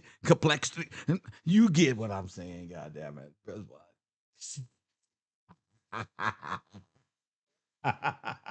was about to make up a damn word. Complexity or some shit. Hit the like button and subscribe. They can't fuck with us. But yeah, so Brexit and Blexit, that's all the same thing. You feel me? And it's Candace Owens. So the Brexit becomes a 501c. Brexit's 501c is Blexit. Blexit is a nonprofit that collects millions of dollars. See that? See, Candace was missing $1 million a year. Candace, where's the $1 million? She says she was taking flights. But the 501c31 or whatever that shit is, 1C, is there for what? To help black people leave the Democratic Party? That's her act of service? Interesting. Owens thinks. Every conservative stage, every Fox News panel, the machine was running at full speed. And then December 2018, she traveled to London with Charlie Kirk for the launch of Turning Point UK. Okay. And that's another event we all know. Okay. The one where she was attacked over the Austrian painter quote. Now I'm not going to repeat it because that's leftist stuff. You guys know what happened. Multiple TPUSA campus chapters called for a resignation. She would leave TPUSA in May 2019. After that, she joins the Daily Wire in 2021. So she basically stays on script for 3 years. Then she clashes with Shapiro in March 2024 and then leaves. She posts, "I'm finally free." By 2025, she's calling Trump a chronic disappointment. She says she's embarrassed she told people to vote for him. Goes fully independent, launches her own show, starts her own Epstein series. That's the career arc. From anti-Trump blogger to conservative overnight, to TPUSA, to Daily Wire, to independent, to the biggest conspiracy theorist in the world. But rewind to that London trip in December 2018. Because while everyone was talking about the comments, something else happened. Candace sat down at a dinner table next to a man she never met before. His name was George Farmer. So apparently, here's what happened next. The Turning Point UK launch was held on December 11th, 2018 at the Royal Automobile Club on Pall Mall in London. The person who organized this event was a man named John Mappin. He's the heir to the Mappin and Webb jewelry fortune, one of the oldest luxury brands in England.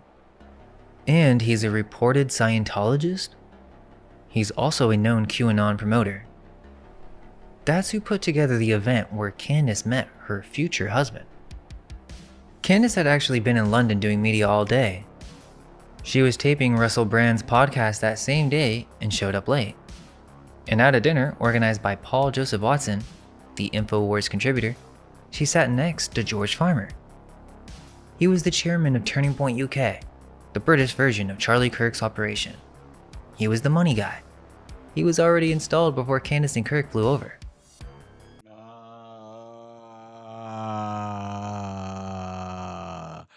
Not the money guy. Press 1. Hold up. Hold up. Hold up. Not the money guy. Not the money guy. Not Epstein's Black Book. The money guy. John Mappin is the money guy.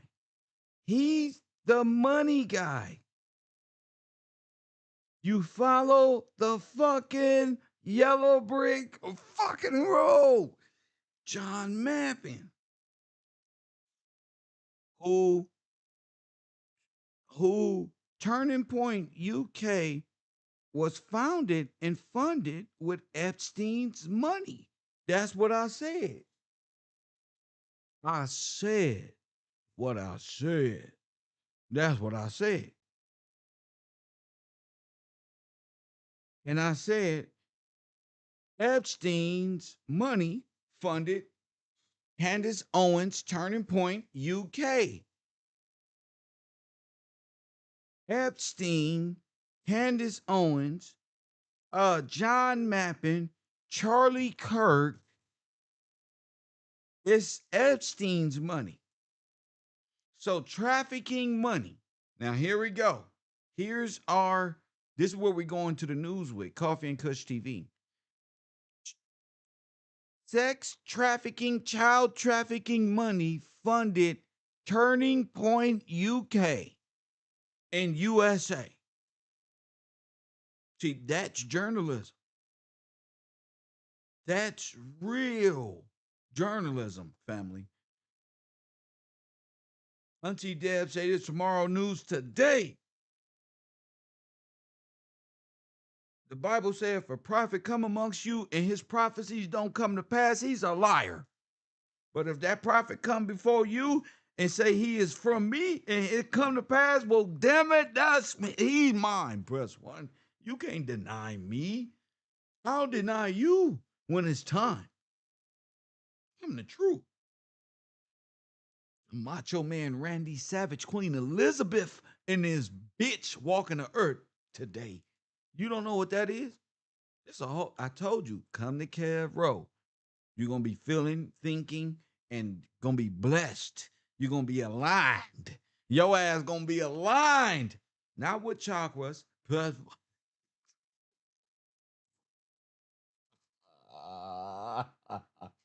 no, with the truth.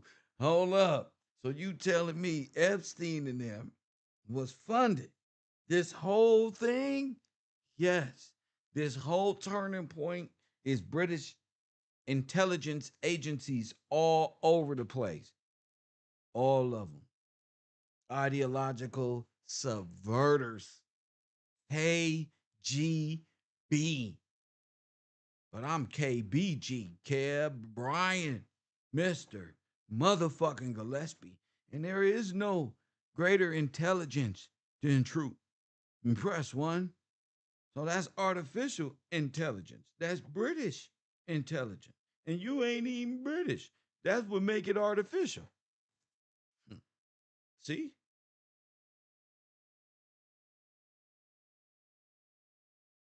Candace later described it as love at first sight. December 12th, they have dinner alone. December 29th, George Farmer proposes to Candace Owens.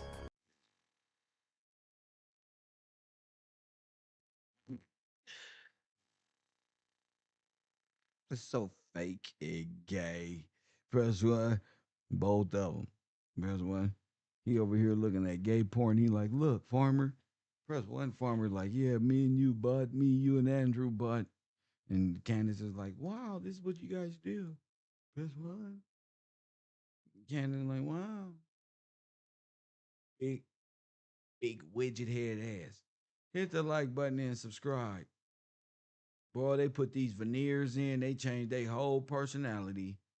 They just be raw on this earth thinking they royalty. Press one, knowing, forgetting where they came from. Candace was used in Project Monarch or some shit. Press what? By the British intelligence in her rise to power. She thought she was gone. The Nazis was like, Ed, we need you. We need you to help to subdue the African American. It appears my name, George Farmer, is not truly mine. We must win president. We must set up parlor and overthrow the government of America. Brother Warren, we must set up parlor and rearrange January 6th. This one it all happened right here. We gonna overthrow America.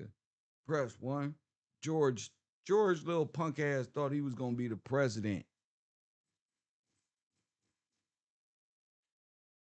Thought they was gonna walk Candace in, shoot Trump, get him up out of there. Candace and George would be right up. See, you ain't paying no attention. Remember when she asked Trump, "Be your vice president?"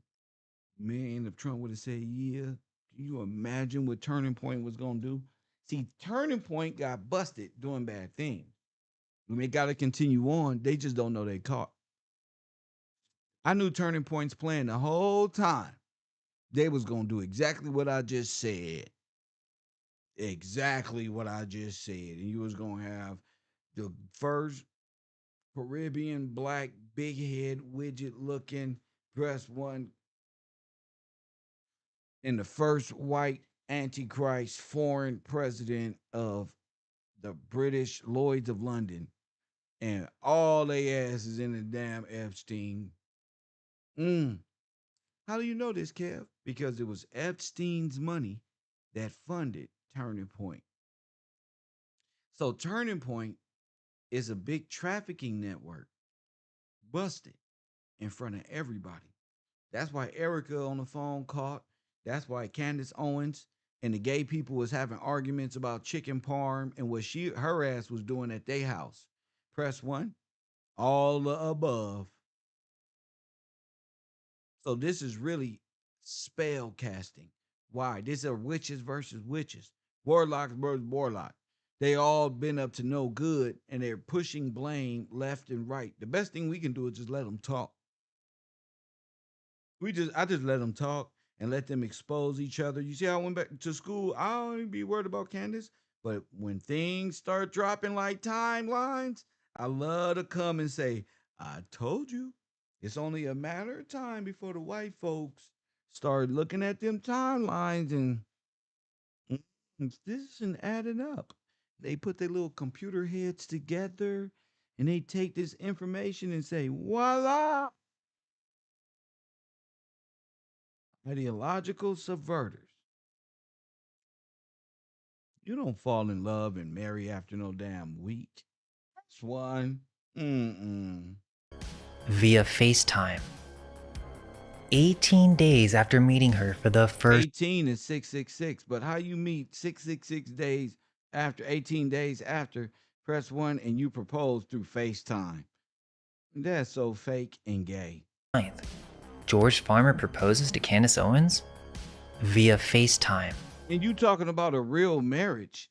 Candace's marriage is fucking more weird than Erica's could ever be.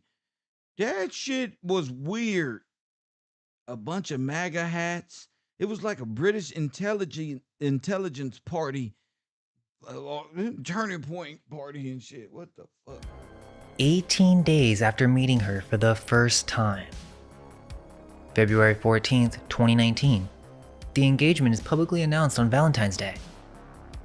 In May 2019, George runs as a Brexit Party candidate for European Parliament. Told you, look, Brexit, Blexit. George is running. Candace is burning $1 million. How does he run? Never mind. Candace Owens and these niggas, oh my goodness.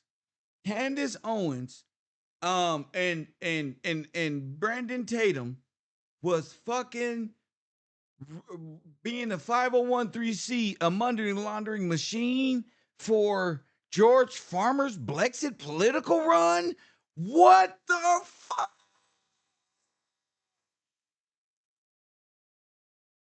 What the fuck did we just hear? I'm sorry for the bad language. Put the kids to sleep and send them to school. Press one. That's where the money was going.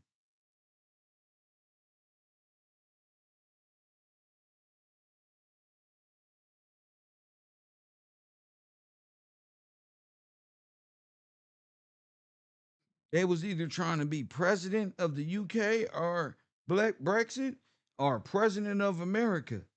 They're double operatives. Damn.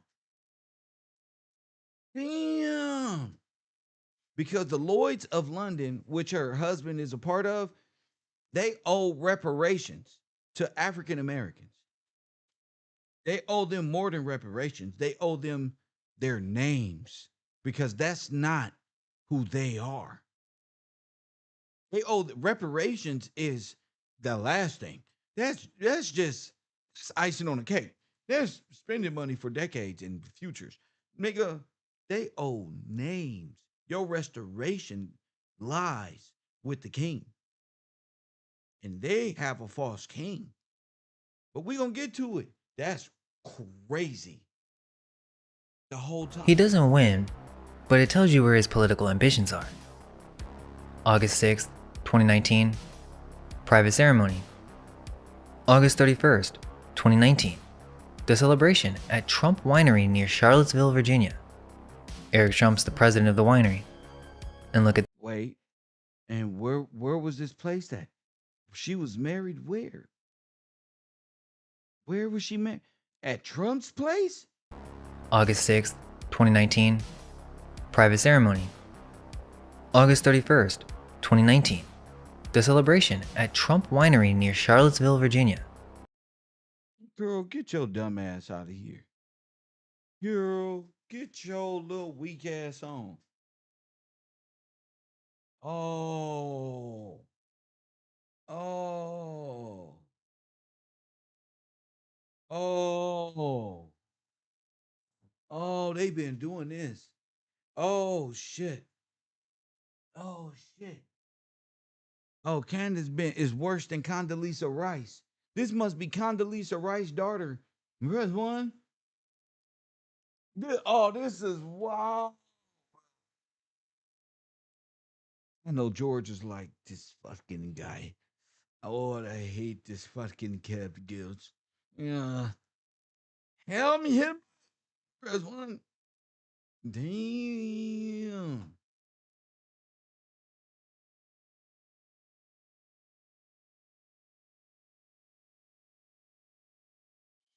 Hold on.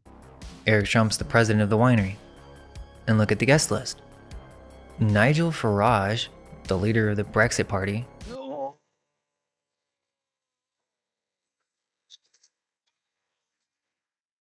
Not the smiling gremlin from the Brexit and the ugly guy from conservative radio.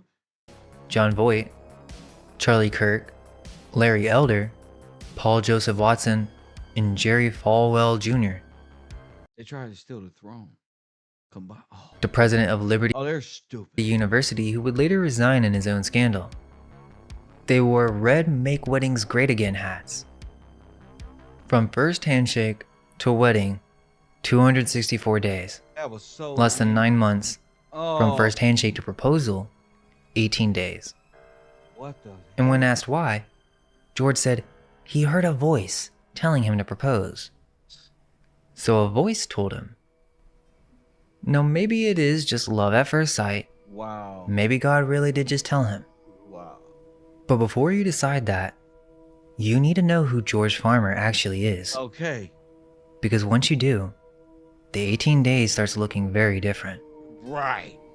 Okay, so George Farmer. Most Candace fans couldn't tell you a single thing about this man. His full legal name is George Thomas Stahel Farmer. Damn. His name is Strawhill. Ain't no goddamn farmer. Not nothing. They just name stealers. He's a yodeler. His family is from a lineage of yodelay. Better one. Hit the like button. You're just playing. Now I want you to say that name again. Toaster Strudel Head. George Farmer. Most Candace fans couldn't tell you a single thing about this man. His full legal name is George Thomas Stahel Farmer. Born in London, went to St. Paul's School. Fuck, he got 4 names. See?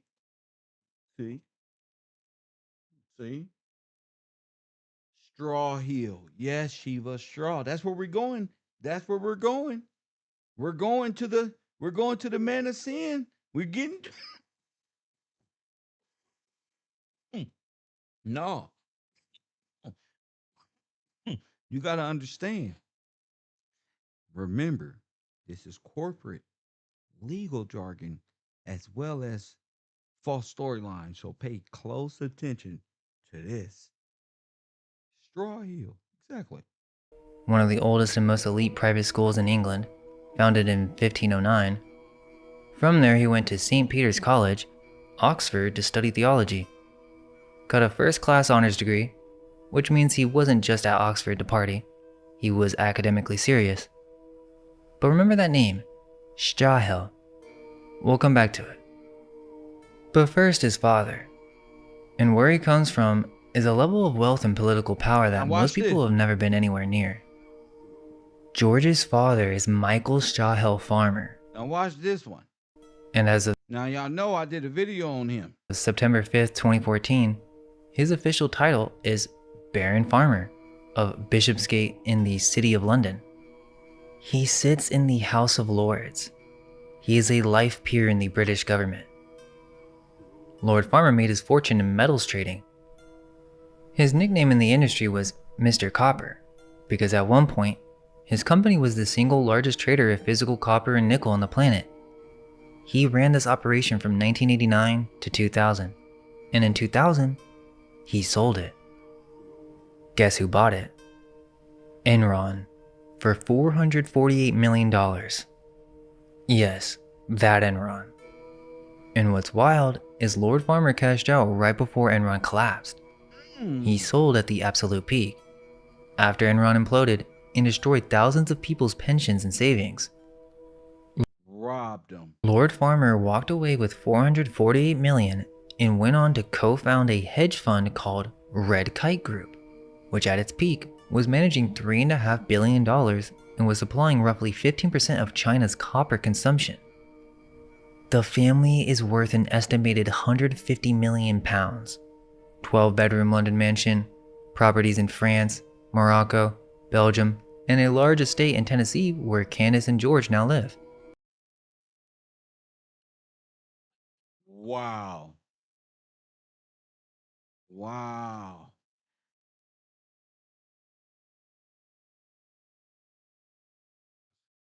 Steel and copper.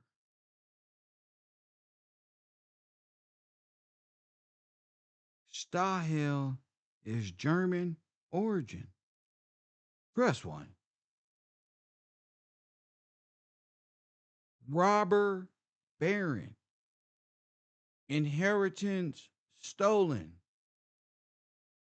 The Nazis won the war. Stripped our people off our own lands, made us exiles in our own lands, foreigners.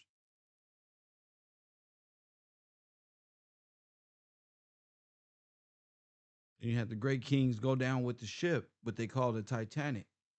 Press 1. Wow.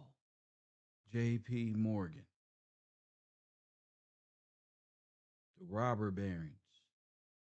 Didn't I tell y'all Candace Owens' family is the robber barons, the Lloyds of London, and they owed for human trafficking and putting the African Americans on ships and bonding them through strawmen and illegal forms of that's the that's the man of sin, strawman. You see, because the man of sin is under the law. You get it. See why they fear Kev. The man of sin is under the law. You got it.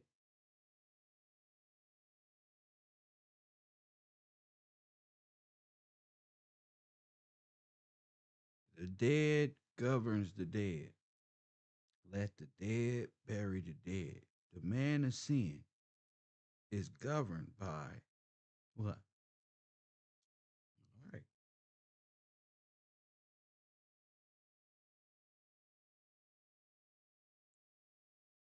Mm, mm, mm.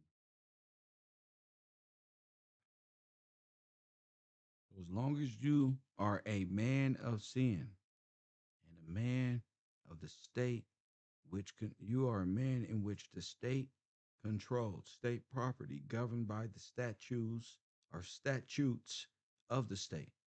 Statutes govern the dead, but so does statutes govern the men of sin. So I don't know how you perceive that, but this is a great time to be alive. This is why you're under sin. Now here's the thing. How did Lord Farmer get his title? Lord Farmer is one of the largest individual donors in the history of the British Conservative Party. He donated over £6.4 million. Some sources put it as high as 8 to 9 million when you include all affiliated donations. He served as co-treasurer of the Conservative Party from 2011 to 2015. And on September 5th, 2014, while he was still serving as party treasurer, he was created a life peer, Baron Farmer of Bishopsgate in the City of London, and given a permanent seat in the House of Lords. Now the bishop's gay. There's an investigation by Open Democracy that looked into this pattern. What they found is that every single former Conservative Party treasurer who donated at least £3 million was offered a seat in the House of Lords. Every one. And Lord Farmer, when the Sunday Times asked him about this directly, Why are they lords? Because they're landlords. If their time is up, don't you think they'll have to? What's a jubilee? Will all lands return? So what does that do with false landlords? Robber barons. What does that do? I'm asking the classroom. Vacate. When you get back what's truly yours, it will be taken from somebody who illegally has it in their possession and have been operating this way outside of the spectrum of statutes for quite some time. So they owe a lot, a whole lot. And it's just not the white man in America. No, it's it's them. quote, "There has been a tradition of ennobling party treasurers," end quote. A tradition? And in the House of Lords, Lord Farmer has voted 81 times. He has never once voted against the Conservative Party whip. 81 for 81. Before the marriage, George was a partner at Red Kite, his father's hedge fund, from July 2017. He reportedly made £5 million in profit in a single month. After the marriage, the career gets interesting. He co-founded Redfield and Wilton Strategies, a political polling firm, in January 2020. Then he became COO and later CEO of Parler, the free speech social media platform.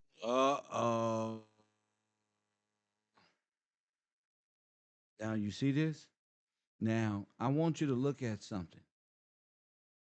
Y'all ready? Y'all ready? Why does Trump look like Satan and Candace look like a wing and his dumb ass look like a wing? A Democrat and a conservative, two of the same wing. It's bro, am I bugging? They will do that shit to LeBron James on the front of a fucking magazine and say, "See those horns on the no, look at it. They both look like the wings of this nigga."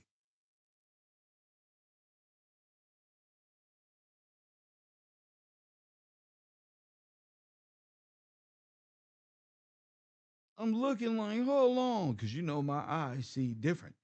Now that my eyes has been open. This one. Mm-mm. I'm like, nah, something off. Something up with this. Trump look sitting there smiling like Satan himself. That's what I like. Like they don't even know. I I I took the throne. That's one. But they don't know that I've already told my class that they're not taking no throne and that this is the beast in Revelation. I've exposed the beast in Revelation and that the wound was really just all based off the Bible and they were running fucking security plays with that headshot, right? That's written about with the head wound, that deadly head wound that he miraculously pressed one. They don't know me. It's already written. They don't know the Bible is the chronovisor.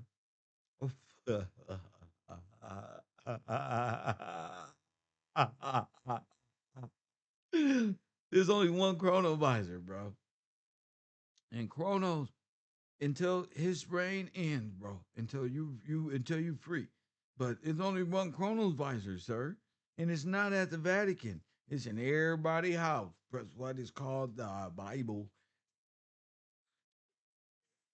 Y'all believe in all these fucking Jesus look like this in the coronavirus. Shut the fuck up. Shut the lying ass up. Press one. The chronovisor, the Bible, is telling us what's gonna happen. Not that it already happened in the past. Things did happen in the past. I'm not saying things in the, but how, and the book isn't finished. I mean, the chronovisor isn't finished with the movie yet. Fool. So the chronovisor is biblical accounts that they can go back and see. But listen, that's not real. The real chronovisor is the Bible, bro. And if you don't have no understanding of that, hey, come to class. Platform from March 2021 to April 2023. Then he became the executive director and shareholder of GB News, the UK media outlet, from September 2023. Look, we need our own news, y'all. We need our own news. We need our own news. These white people starting newscasts. These niggas starting YouTube channels. Huh? Huh? Y'all, I'm gonna be honest with y'all. I didn't start no production company. I started a media group. I ain't gonna lie to y'all. I'm sorry. I should have told y'all. I started a media group and it's not KevRow. I'm sorry. It's not nothing that this place is ever. KevRow is right here. This is us. You feel me? But Kev, Mr. Gillespie, yeah, bro. I started a media group. That's why I keep telling y'all if you want to be a blogger or a journalist, get up with me. I ain't starting no YouTube page. No, I took my finances and yeah, here we go. You know, that's why I said I was looking for a studio, not to shoot YouTube video content, to have a weather girl, a national weather girl. I'm just laughing, just do that. A month. After the marriage, the career gets interesting. He co-founded Redfield and Wilton Strategies, a political polling firm, in January 2020. Then he became COO and later CEO of Parler, the free speech social media platform, from March 2021 to April 2023. Look at this, y'all. Then he became the executive director and shareholder of GB News, the UK media outlet, from September 2023. So that's hedge fund, polling, social media platform, news network. All in 5 years. But publicly, I'm exclusively interested in faith. Now go back to the 18 days. Now can we be real? A woman who became conservative overnight in 2016, whose entire political career was 14 months old, who had just embarrassed herself with the you-know-who comments and was being pushed out of TPUSA, sits next to this man at a dinner his organization arranged, and within 18 days, the son of a lord, whose family is worth 150 million pounds, decides she's the one. She holding up them devil horns. You see that? Press 1. Wow. Man, you got her position correctly, sir. He cold for that, huh, y'all? He a cold monster for this one.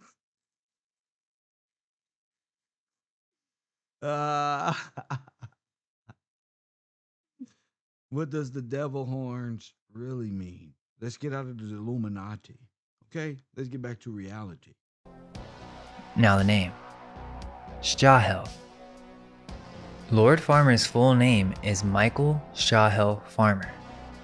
George is George Thomas Shahel Farmer. Every generation carries that name. The Shahel surname is Swiss. 61% concentrated in the... I told you, that ain't English, that's Swiss. This nigga is Swiss beats. Press 1. Uh-oh. Hold me like the river Jordan. Lift me up. Wow. So the etymology is German. Still. I was right. I'm looking at it. Still. Staal. Staalen. Staal. Heimlich. Hold on. This broad married into the Nazis.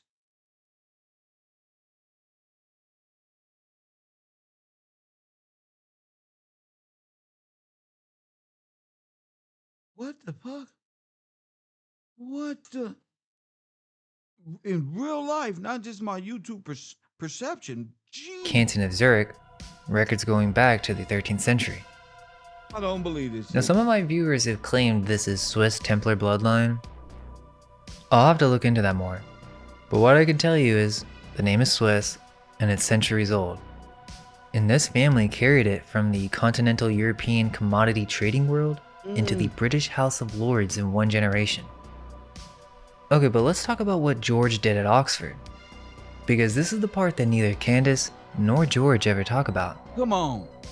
At Oxford University, George Farmer was the president of the Bullingdon Club.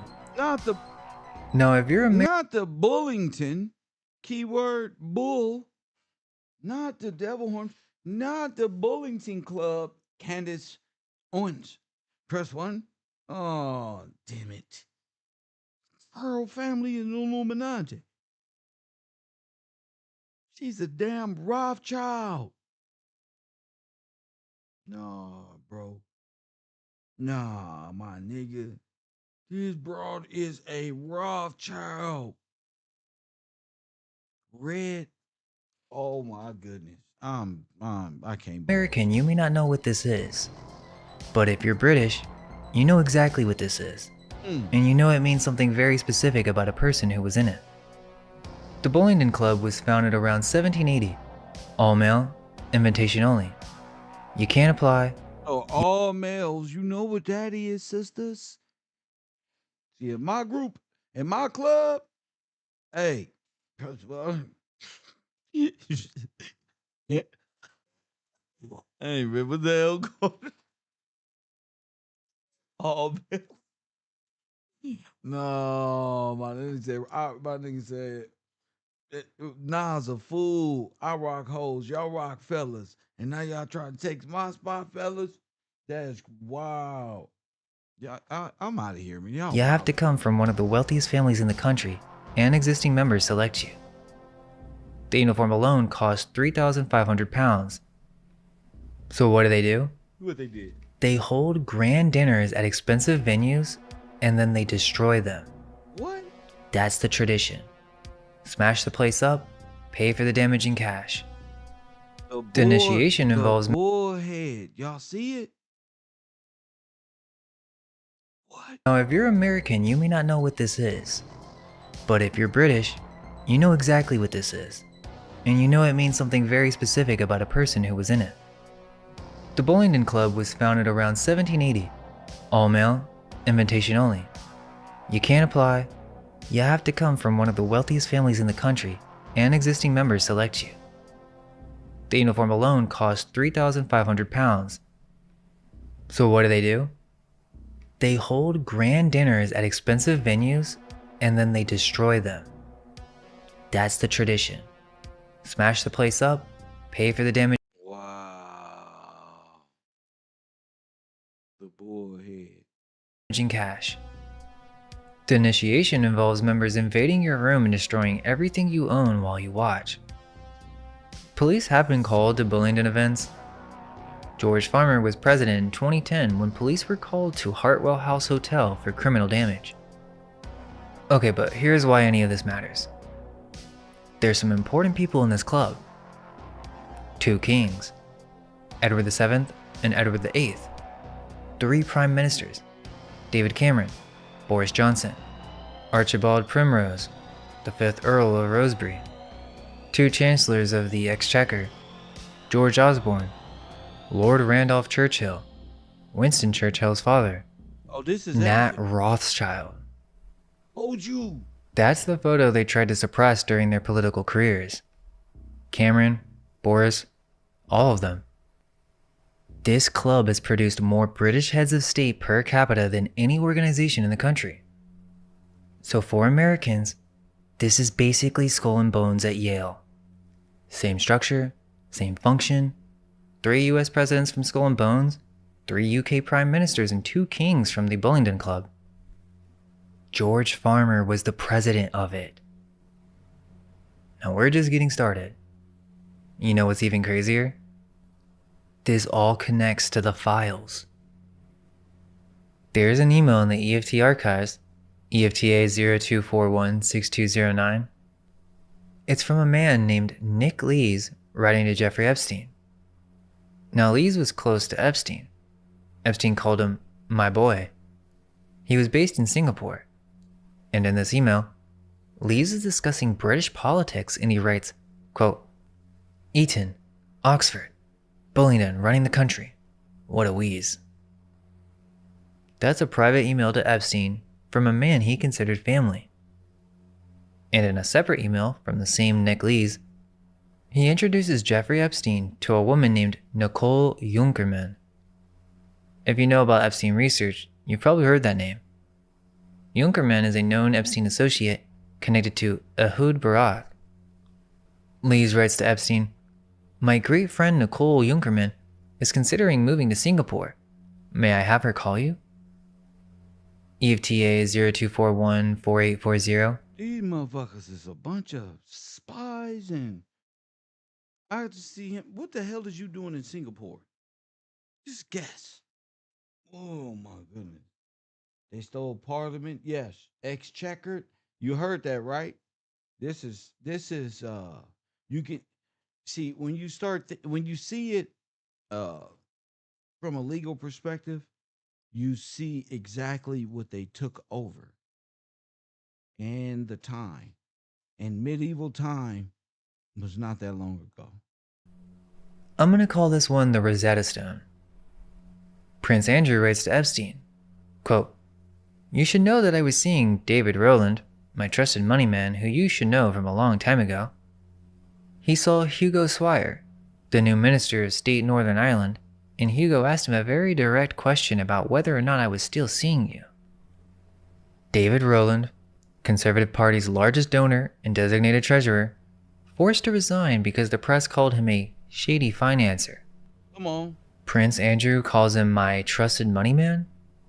And Hugo Swire, a Foreign Office minister, is asking whether Andrew is still seeing Epstein. In the same email chain, Epstein writes to Andrew, I know you're seeing Jess Staley this morning. He's like family and can be trusted. Jess Staley, JP Morgan CEO, later Barclays CEO, like family. The documents show he visited Epstein's Island with his wife, flight numbers in EFTA 020-25420. He sent his daughter's resume to Epstein. Epstein writes back to Andrew about Swire.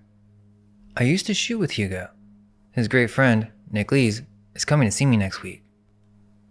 Shooting parties with a foreign office minister, and Nick Lees, who jokes about bullying and running the country, is the same Nick Lees Epstein then connects to Nicole Jungerman. Jungerman, EFTA 02342424, forwards surveillance tech updates to two people, Ehud Barak, former prime minister, and Jeffrey Epstein. Same email, same time. EFTA 024-26782.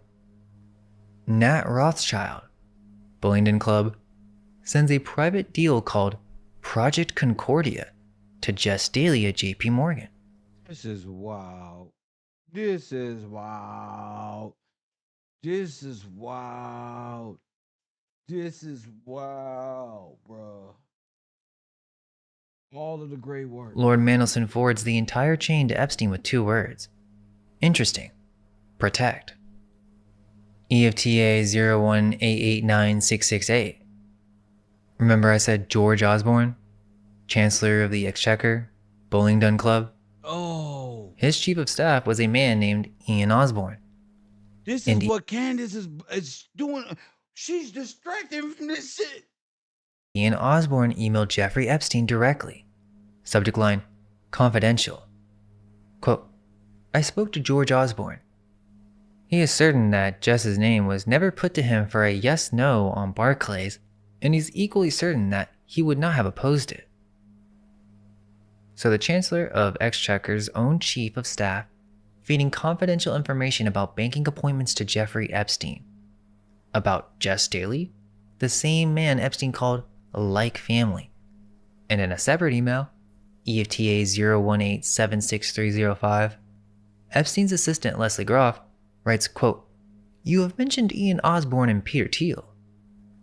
The same Ian Osborne arranging Peter Thiel meetings for Epstein while feeding. Oh, not the same Peter Thiel Candace Owens be hanging out with. Him confidential intelligence from the Chancellor's office. EFTA 024-18723. Prince Andrew brokering David Rowland's Luxembourg private bank to Epstein for, quote, your undecided China. Wait. What if Candace Owens' bank, which was funded by... I don't believe this shit. I'm fucking dead. We gotta go over to our news broadcast center. Wow. Whoa.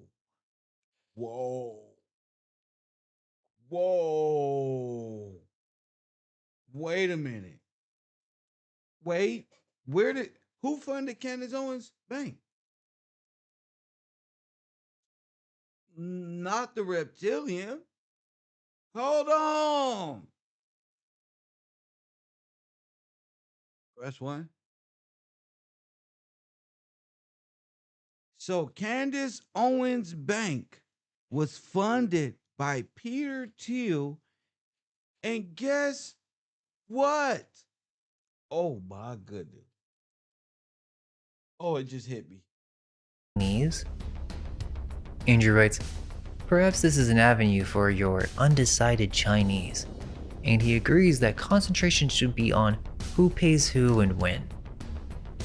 And Lord Mandelson himself, EFTA 018-38629, states directly that, quote, Lord Mandelson was introduced to Mr. Epstein a decade before by his then partner, Ghislaine Maxwell, who along with her father and other members of her family, Lord Mandelson had known for many years. Ghislaine Maxwell was personally introducing British lords to Jeffrey Epstein. And in another email, Mandelson... Oh, that's why the name Farmer is in the Epstein files. I don't believe it. I don't believe it. I don't believe it. You say it ain't so. Say it ain't so.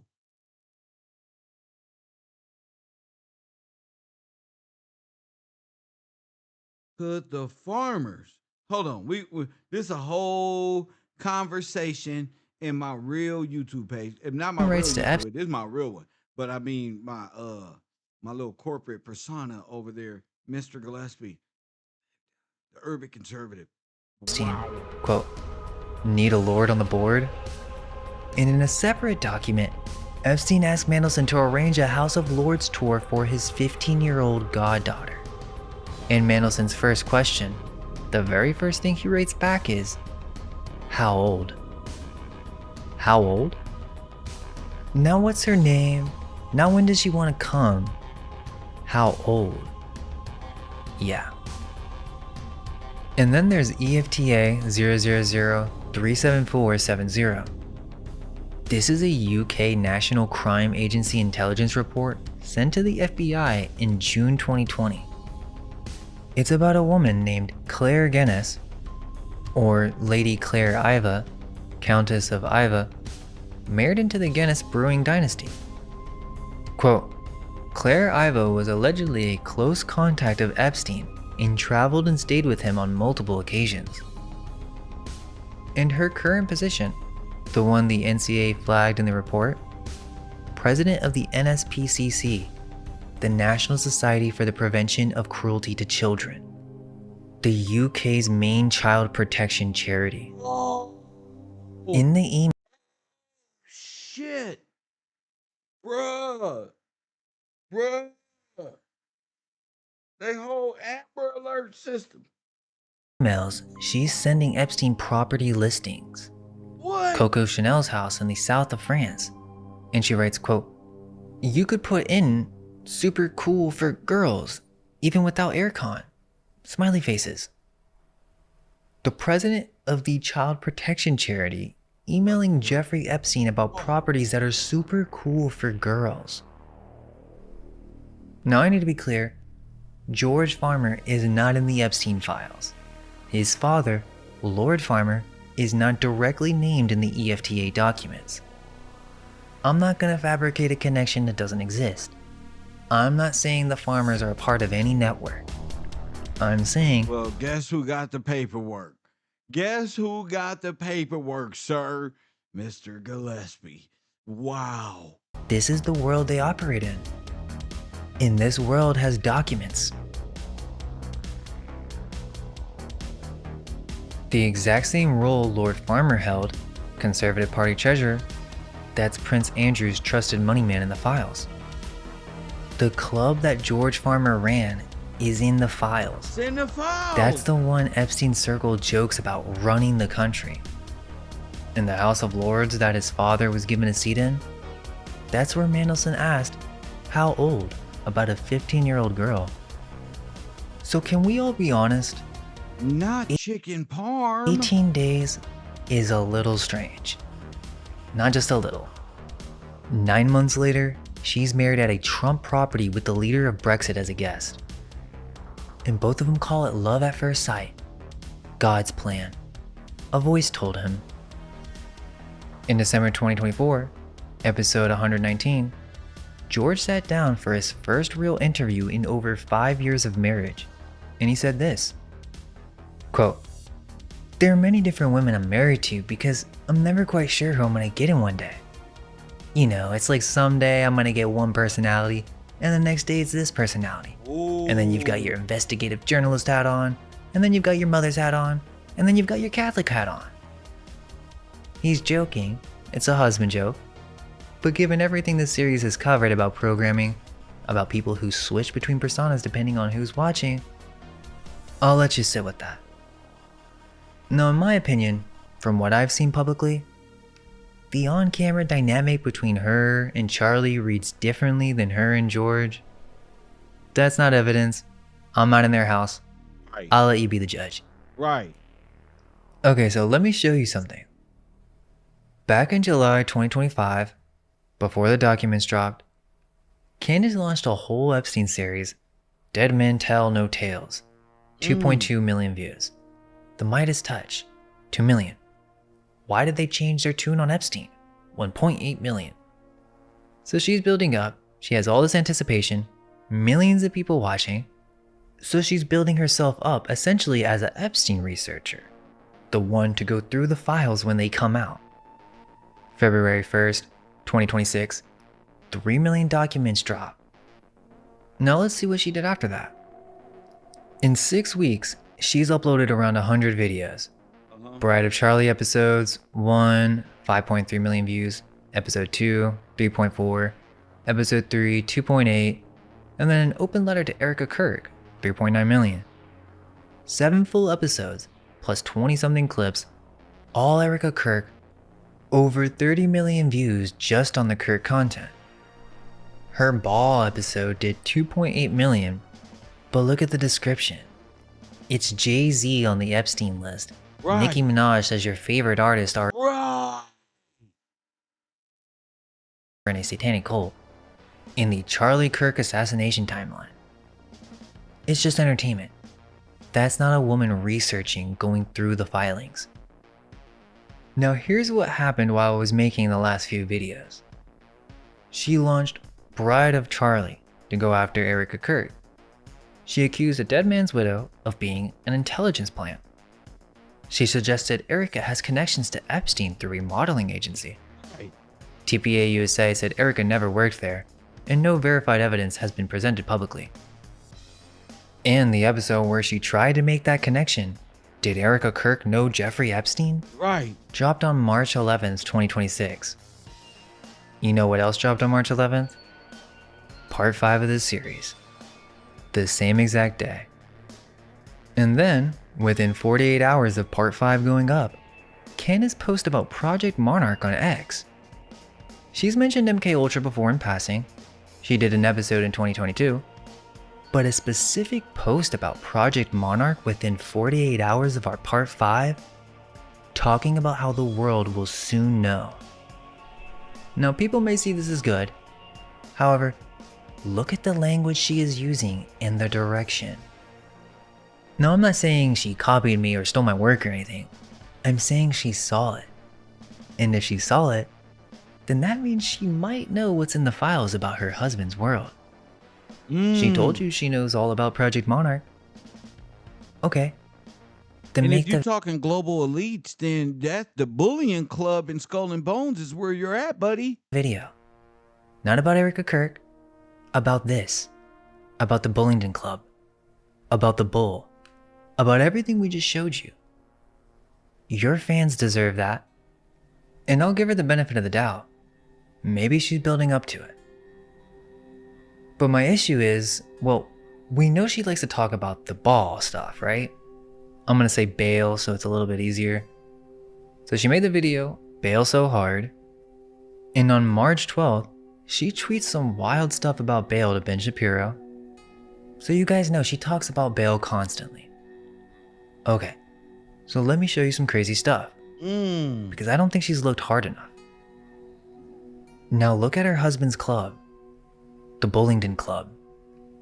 Say it slowly. Bullingdon. The oldest records spell it Bullsden in 1179. Bullandina in 1231. English Place Name Society records it as Bull's Valley from Old English. The club's nickname is the Buller. Airmail ran a headline about them. You mess with the You mess with the Buller, you get the horns. you get the horns. In Oxford itself, the city where this club operates, Oxford comes from Old English Oxenoforda, Ford of the Oxen, the Bull Club in the Ox City. Right. Now look where his father operates. Lord Farmer's full title is Baron Farmer of Bishopsgate in the City of London. And the City of London is not regular London. It is a 1 square mile financial enclave with its own charter from 1067. That's older than the Magna Carta. It has its own police force, it has business-dominated elections where companies vote, not just people. And it has something called the Remembrancer, an unelected official who has sat in parliament since 1571 protecting this city's interest. That is where Lord Farmer's title is anchored. And this square mile has been reset before. Here it is. In 1666, the Great Fire burned for 4 days Not 1666. and destroyed 4/5 of the city of London. 13,200 houses, 87 churches, 52 guide halls. The entire medieval city was gone. And guess what? Only 6 people officially died. And keep in mind that 100,000 had already been wiped out by the plague the year before. Sounds familiar? So, back to back. 1665, plague. 1666, fire. So what's the act of 1666? What is that? Now the question is, who rebuilt it? The rebuild was controlled by a 6-man commission, and 2 of those men were Christopher Wren and Robert Hooke, There's your Sescuvée Trust. both members of the Royal Society. The Royal Society was founded in 1660, just 6 years before the fire, and it grew out of something called the Invisible College, which is a term from the Rosicrucian pamphlets. Their founding member included Elias Ashmole, whose own diary confirms he was initiated into a Masonic lodge in 1646, and Sir Robert Moray, who Gresham College themselves described as, quote, soldier, scientist, spy, Freemason, and founder of Royal Society. And So they've been in power ever since. they have a memorial they built that's 202 Which is why they were on borrowed time, limited time under Chronos. feet tall, exactly 202 feet from where the fire started. Yeah, why don't you multiply that by 3? It's not just a memorial. It was designed as a zenith telescope with an underground laboratory beneath it for gravity experiments. So it's a scientific instrument disguised as a public monument? And when Wren walked through the ruins of old St. Paul's Cathedral, he found a stone fragment with one word on it: Resurgam, Latin for I shall rise again. He carved that word and the phoenix into the new cathedral. Order out of chaos. And underneath that square mile, 7 meters below Bloomberg's European headquarters on Walbrook Street, there's a Roman temple, built around 240 AD, discovered in 1954 on a World War II bomb site. It's a temple to Mithras. Let me walk you through what this actually was, because most people have only heard the name and maybe seen the image. Mithraism was a mystery religion in ancient Roman times focused on the god Mithras that dominated the Roman Empire for centuries. It was the religion of the military, of officers, of administrators. The religion of what? The military. Admiralty. The Navy. Wow. Of the people who actually ran things, and it was entirely secret. Now Surface Wiki will only tell you so much, but essentially, this is an ancient cult with a bull sacrifice ritual with the purpose of creating a god. Sounds crazy, but stay with me. You see this? That image is called a tauroctony. Mithras drives the dagger into the bull's throat. A scorpion is clamped onto the bull's private parts, attacking its generative power. A dog and a snake are drinking directly from the open wound, consuming the blood. A raven watches from above as the messenger. And from the body of the bull, from its spinal cord and blood, wheat and vine grow. Life from death, generation from sacrifice. Now the question is, why do we see the same Phrygian cap on Mithras that we see on the Magi in every Renaissance fresco? Why is that same cap worn by the French Masons and assigned to Libertas? Are we not supposed Damn. to notice this? Let's go deeper. Do you know what a taurobolium is? It's kind of hard to find if you don't know where to look. The Fossa Sanguinis, the pit. They dig a trench into the ground and cover it with a wooden platform with holes drilled through it. Then, the initiate goes down into the pit, a bull is led onto the platform above them, and sacrificed with a consecrated spear. And everything that comes out of that animal pours down through the perforations into the person below. The 4th century poet Prudentius, where they told a lot of falsehoods about the Jesus story to reenact this. who saw this with his That's Roman. own eyes, describes what happens next. They emerge from the pit, renatus in aeternum, reborn for eternity, purified of all past actions, regarded as the equal of God, reborn. Remember part 4? Told you. Renovatio? At the soldier grade, they brand a cross into your forehead with a hot iron to mark you as property of the deity. 7 grades of initiation. Corax the Raven, through Pater the Father. Each one compartmentalized so you only knew the mysteries of your What? Not Harry Potter the bottom. regarded as the equal of God, reborn. Remember part 4? Renovatio? At the soldier grade, they brand a cross into your forehead with a hot iron to mark you as property of the deity. That was an X or a cross. Wow. 7 grades of initiation. Corax the Raven, through Pater the Father. Each one compartmentalized so you only knew the mysteries of your own level and below. Keep in mind this was not a fringe religion on the edges of the empire. This was the dominant faith of the Roman military and administrative class. The temples cluster along every militarized frontier: Hadrian's Wall, the Rhine, the Danube, North Africa. The people who actually ran the empire were in these underground temples around the sacrifice of a bull. And when the Catholic Church suppressed Mithraism in the 4th century, it didn't disappear. It changed form. The historian H.L. Haywood traced the transmission from Mithraism into Manichaeism, and then into the Paulicians, then into the medieval Cathars and Waldensians, underground movements that were hunted as heretics for centuries but never fully destroyed. Then the Knights Templar. 9 ranks, accusations of secret initiation rituals and idol worship so specific that mainstream historians still argue about whether they were fabricated or real.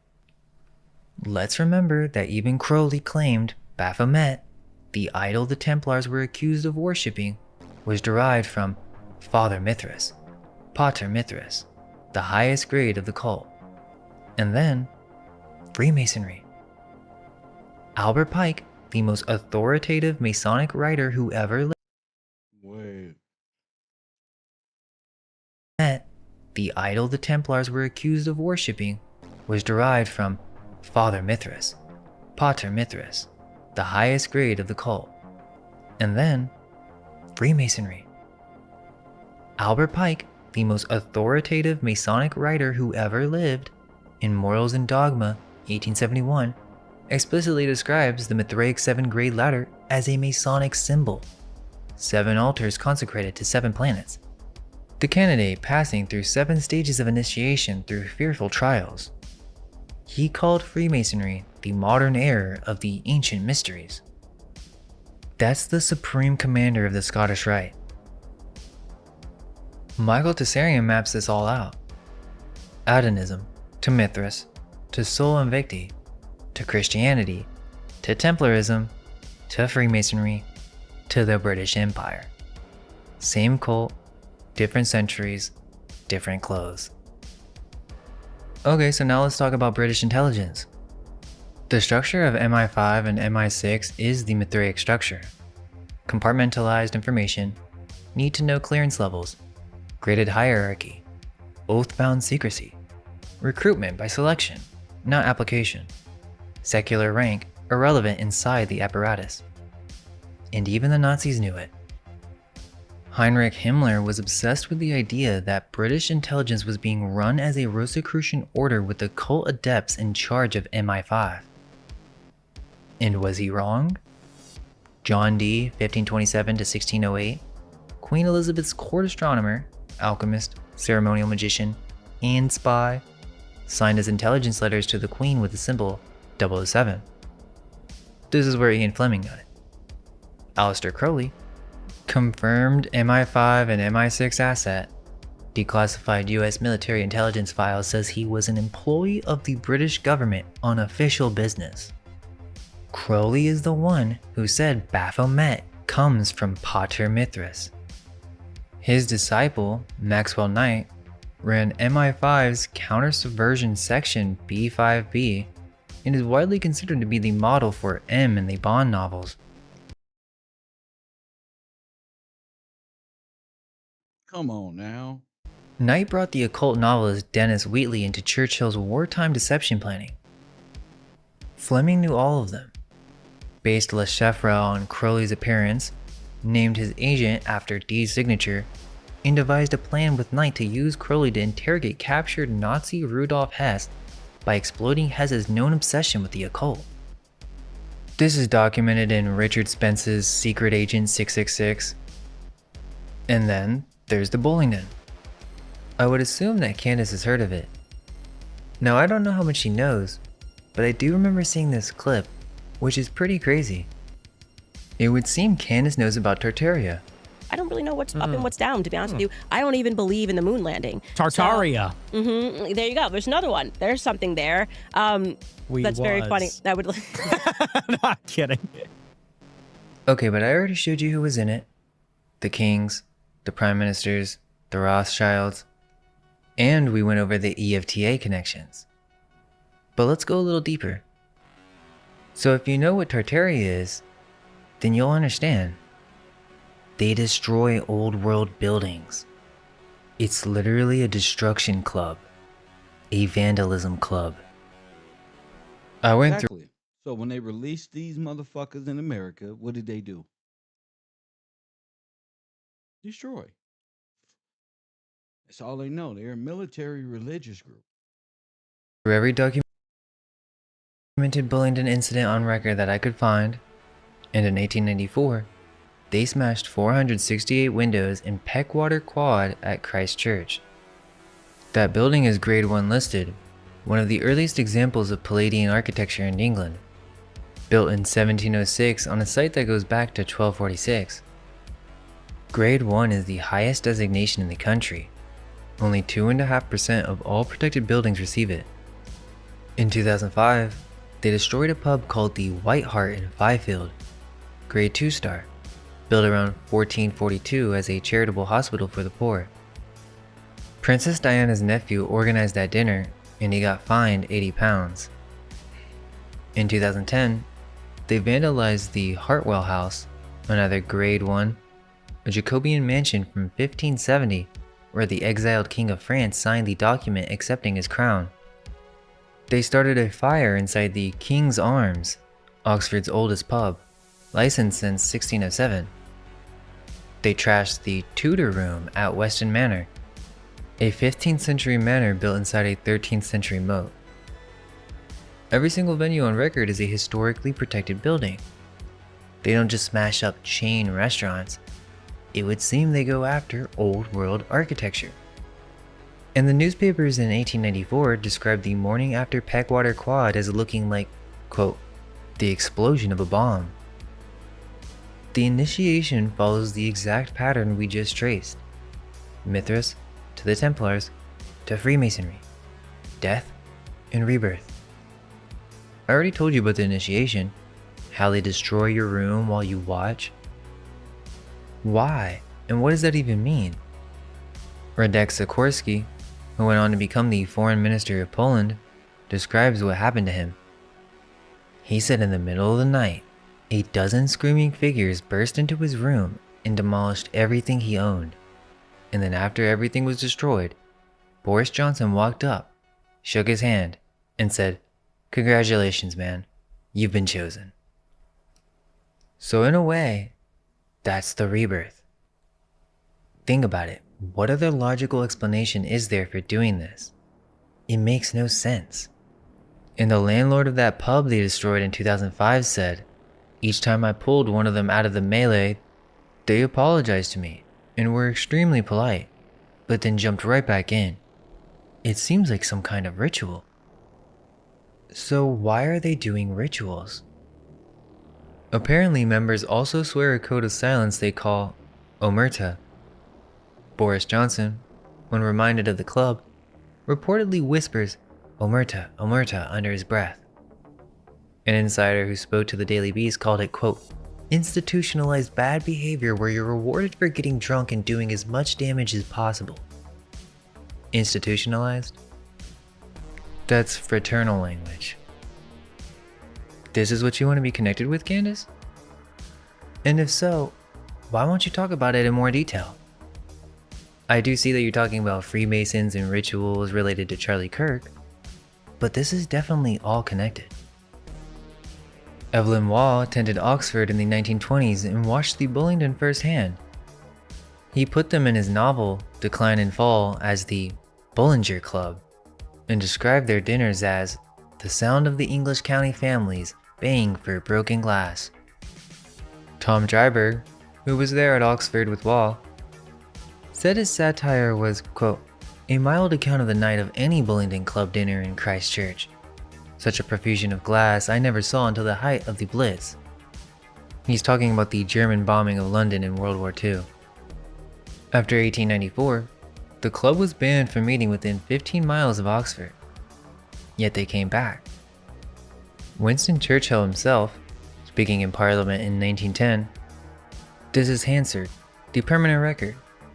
He said the sons of other classes may commit many of the same kind of offenses, and in boisterous and exuberant moments, whether at Oxford or anywhere else, may do things for which the working classes are committed to prison.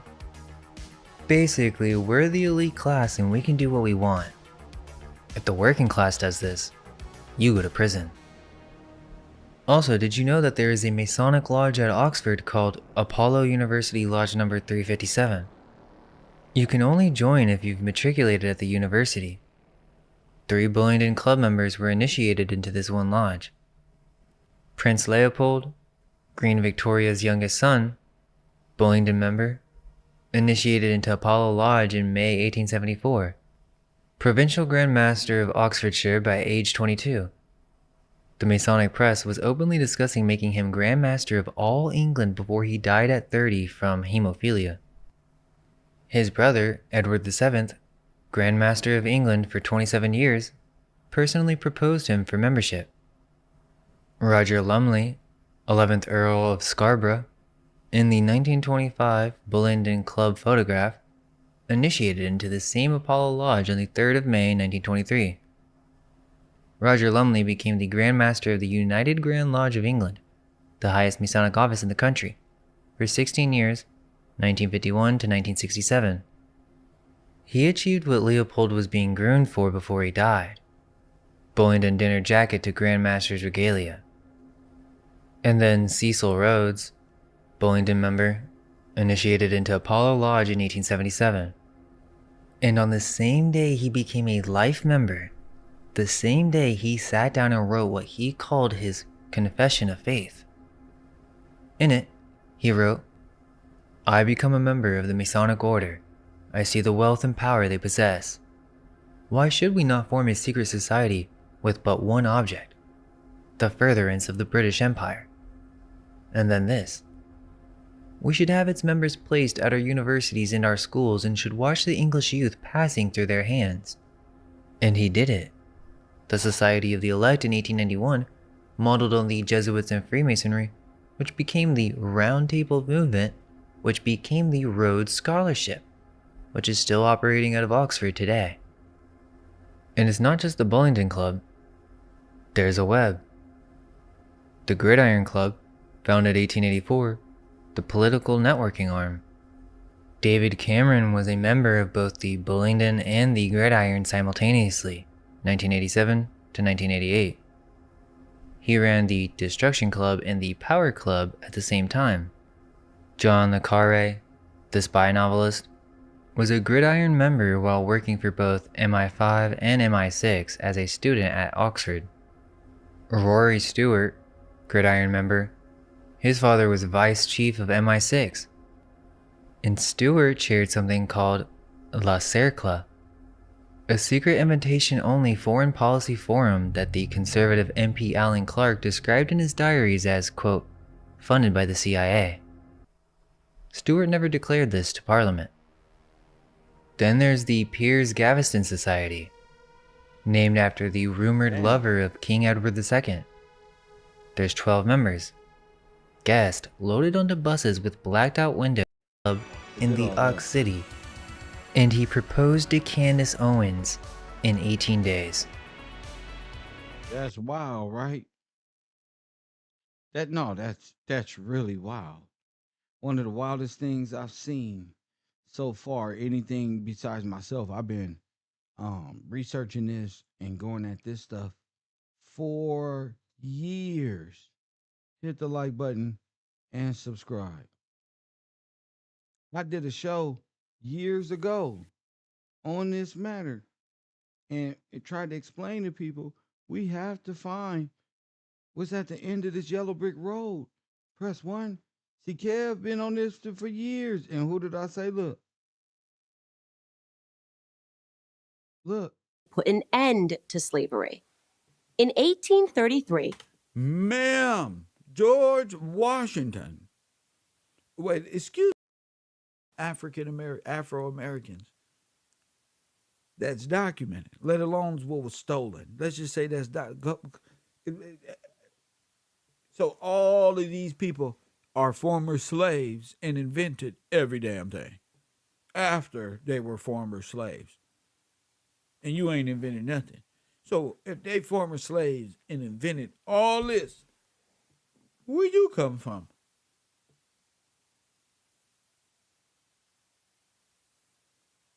Oh no, we came in Christopher Columbus. When the Pilgrims, remember? It say on the document that you come from Russia and Germany and Poland in the 1900s. And you came here to work for the federal government. Bruh! In the 1800s. That's what it, hear ye, that's what it say. Did you catch that brilliant line that Bernie had in one of the debates, which is he's not only so pro-marijuana that he wants it to be legal, but he also wants to have black business owners owning black marijuana shops. right? Oh my God, that's a travesty. They also want black people to own black marijuana shops. Me too. Me too. Got a lot of friends that went to prison selling great marijuana, man.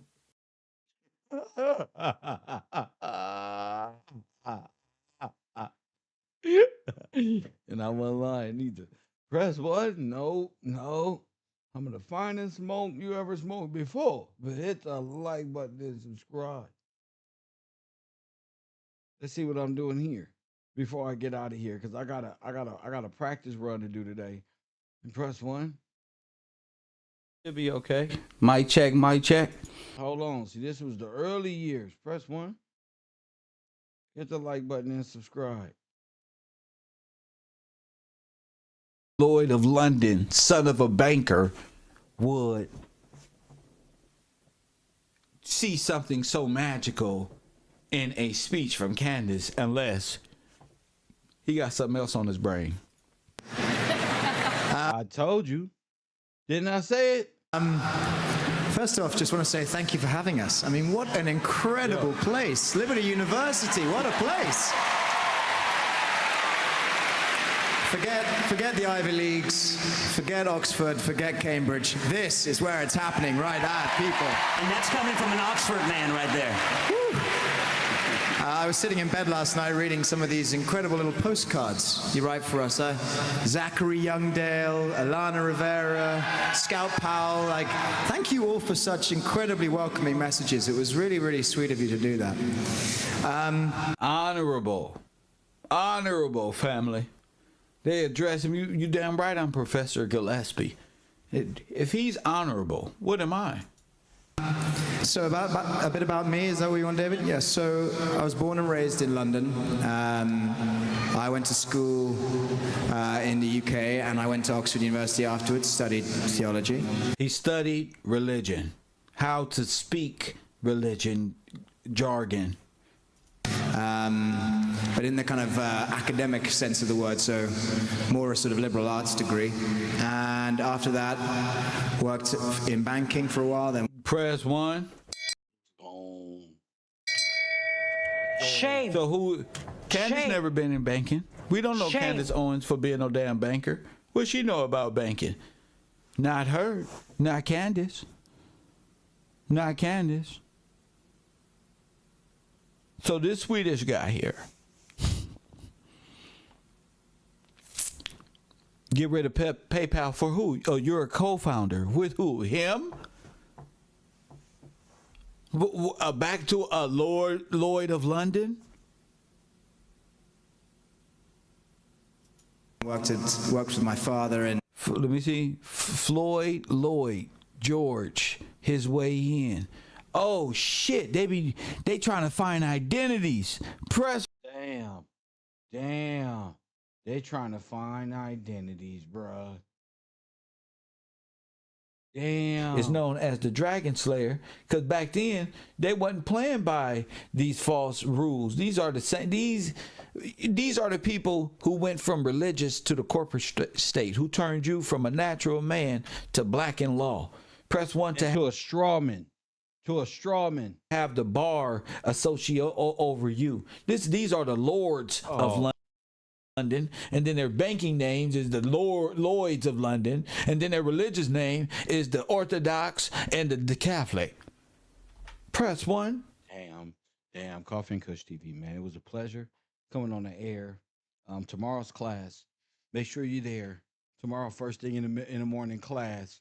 If you're not a student, God bless you. If you're not a sponsor, shout out to Jamie Lee, Shiva, and I forget who else's name isn't added on the list, but I will get to you guys and add you guys to my sponsor list. I am also not just Mr. Gillespie, the head professor here at KevRow University. I'm also a sponsor of the program as well. So shout out to them: Bocat, Pop Deuce, Amanda Forrest Glory, Shiva, Lynn Dane, Cedric, Jamie Lee, Ollie Ware, myself. Let me see. Jason, that's every morning. Brian King, B from Texas, Royal Purple. Let me see. Yeah. See, it added a few people a few times, but I'd like to thank them because without them, I wouldn't have the time. I'll be working at Taco Bell. Press one. I'll be working at Taco Bell trying to make ends meet to do my live stream. So shout out to the sponsors. Shout out to Patreon. Shout out to the people in my Cash App. If you haven't hit the Cash App, do so. Feel blessed. Karen Divine, shout out to you. Shout out to Christopher, Yohanan, Marley, Brian King, Christopher Cook, Tosh Payton, Cedric Jefferson, and of course, Jason Harris for contributing via Cash App. We will be in class tomorrow. Come to class or just come watch the show. Just in general, I will be on channel 54. That's KevRow at night. So you can hang out then, but I do have a class. That's what pays the bills here. Join the classroom, take part, or see y'all on the night show. And as always, family,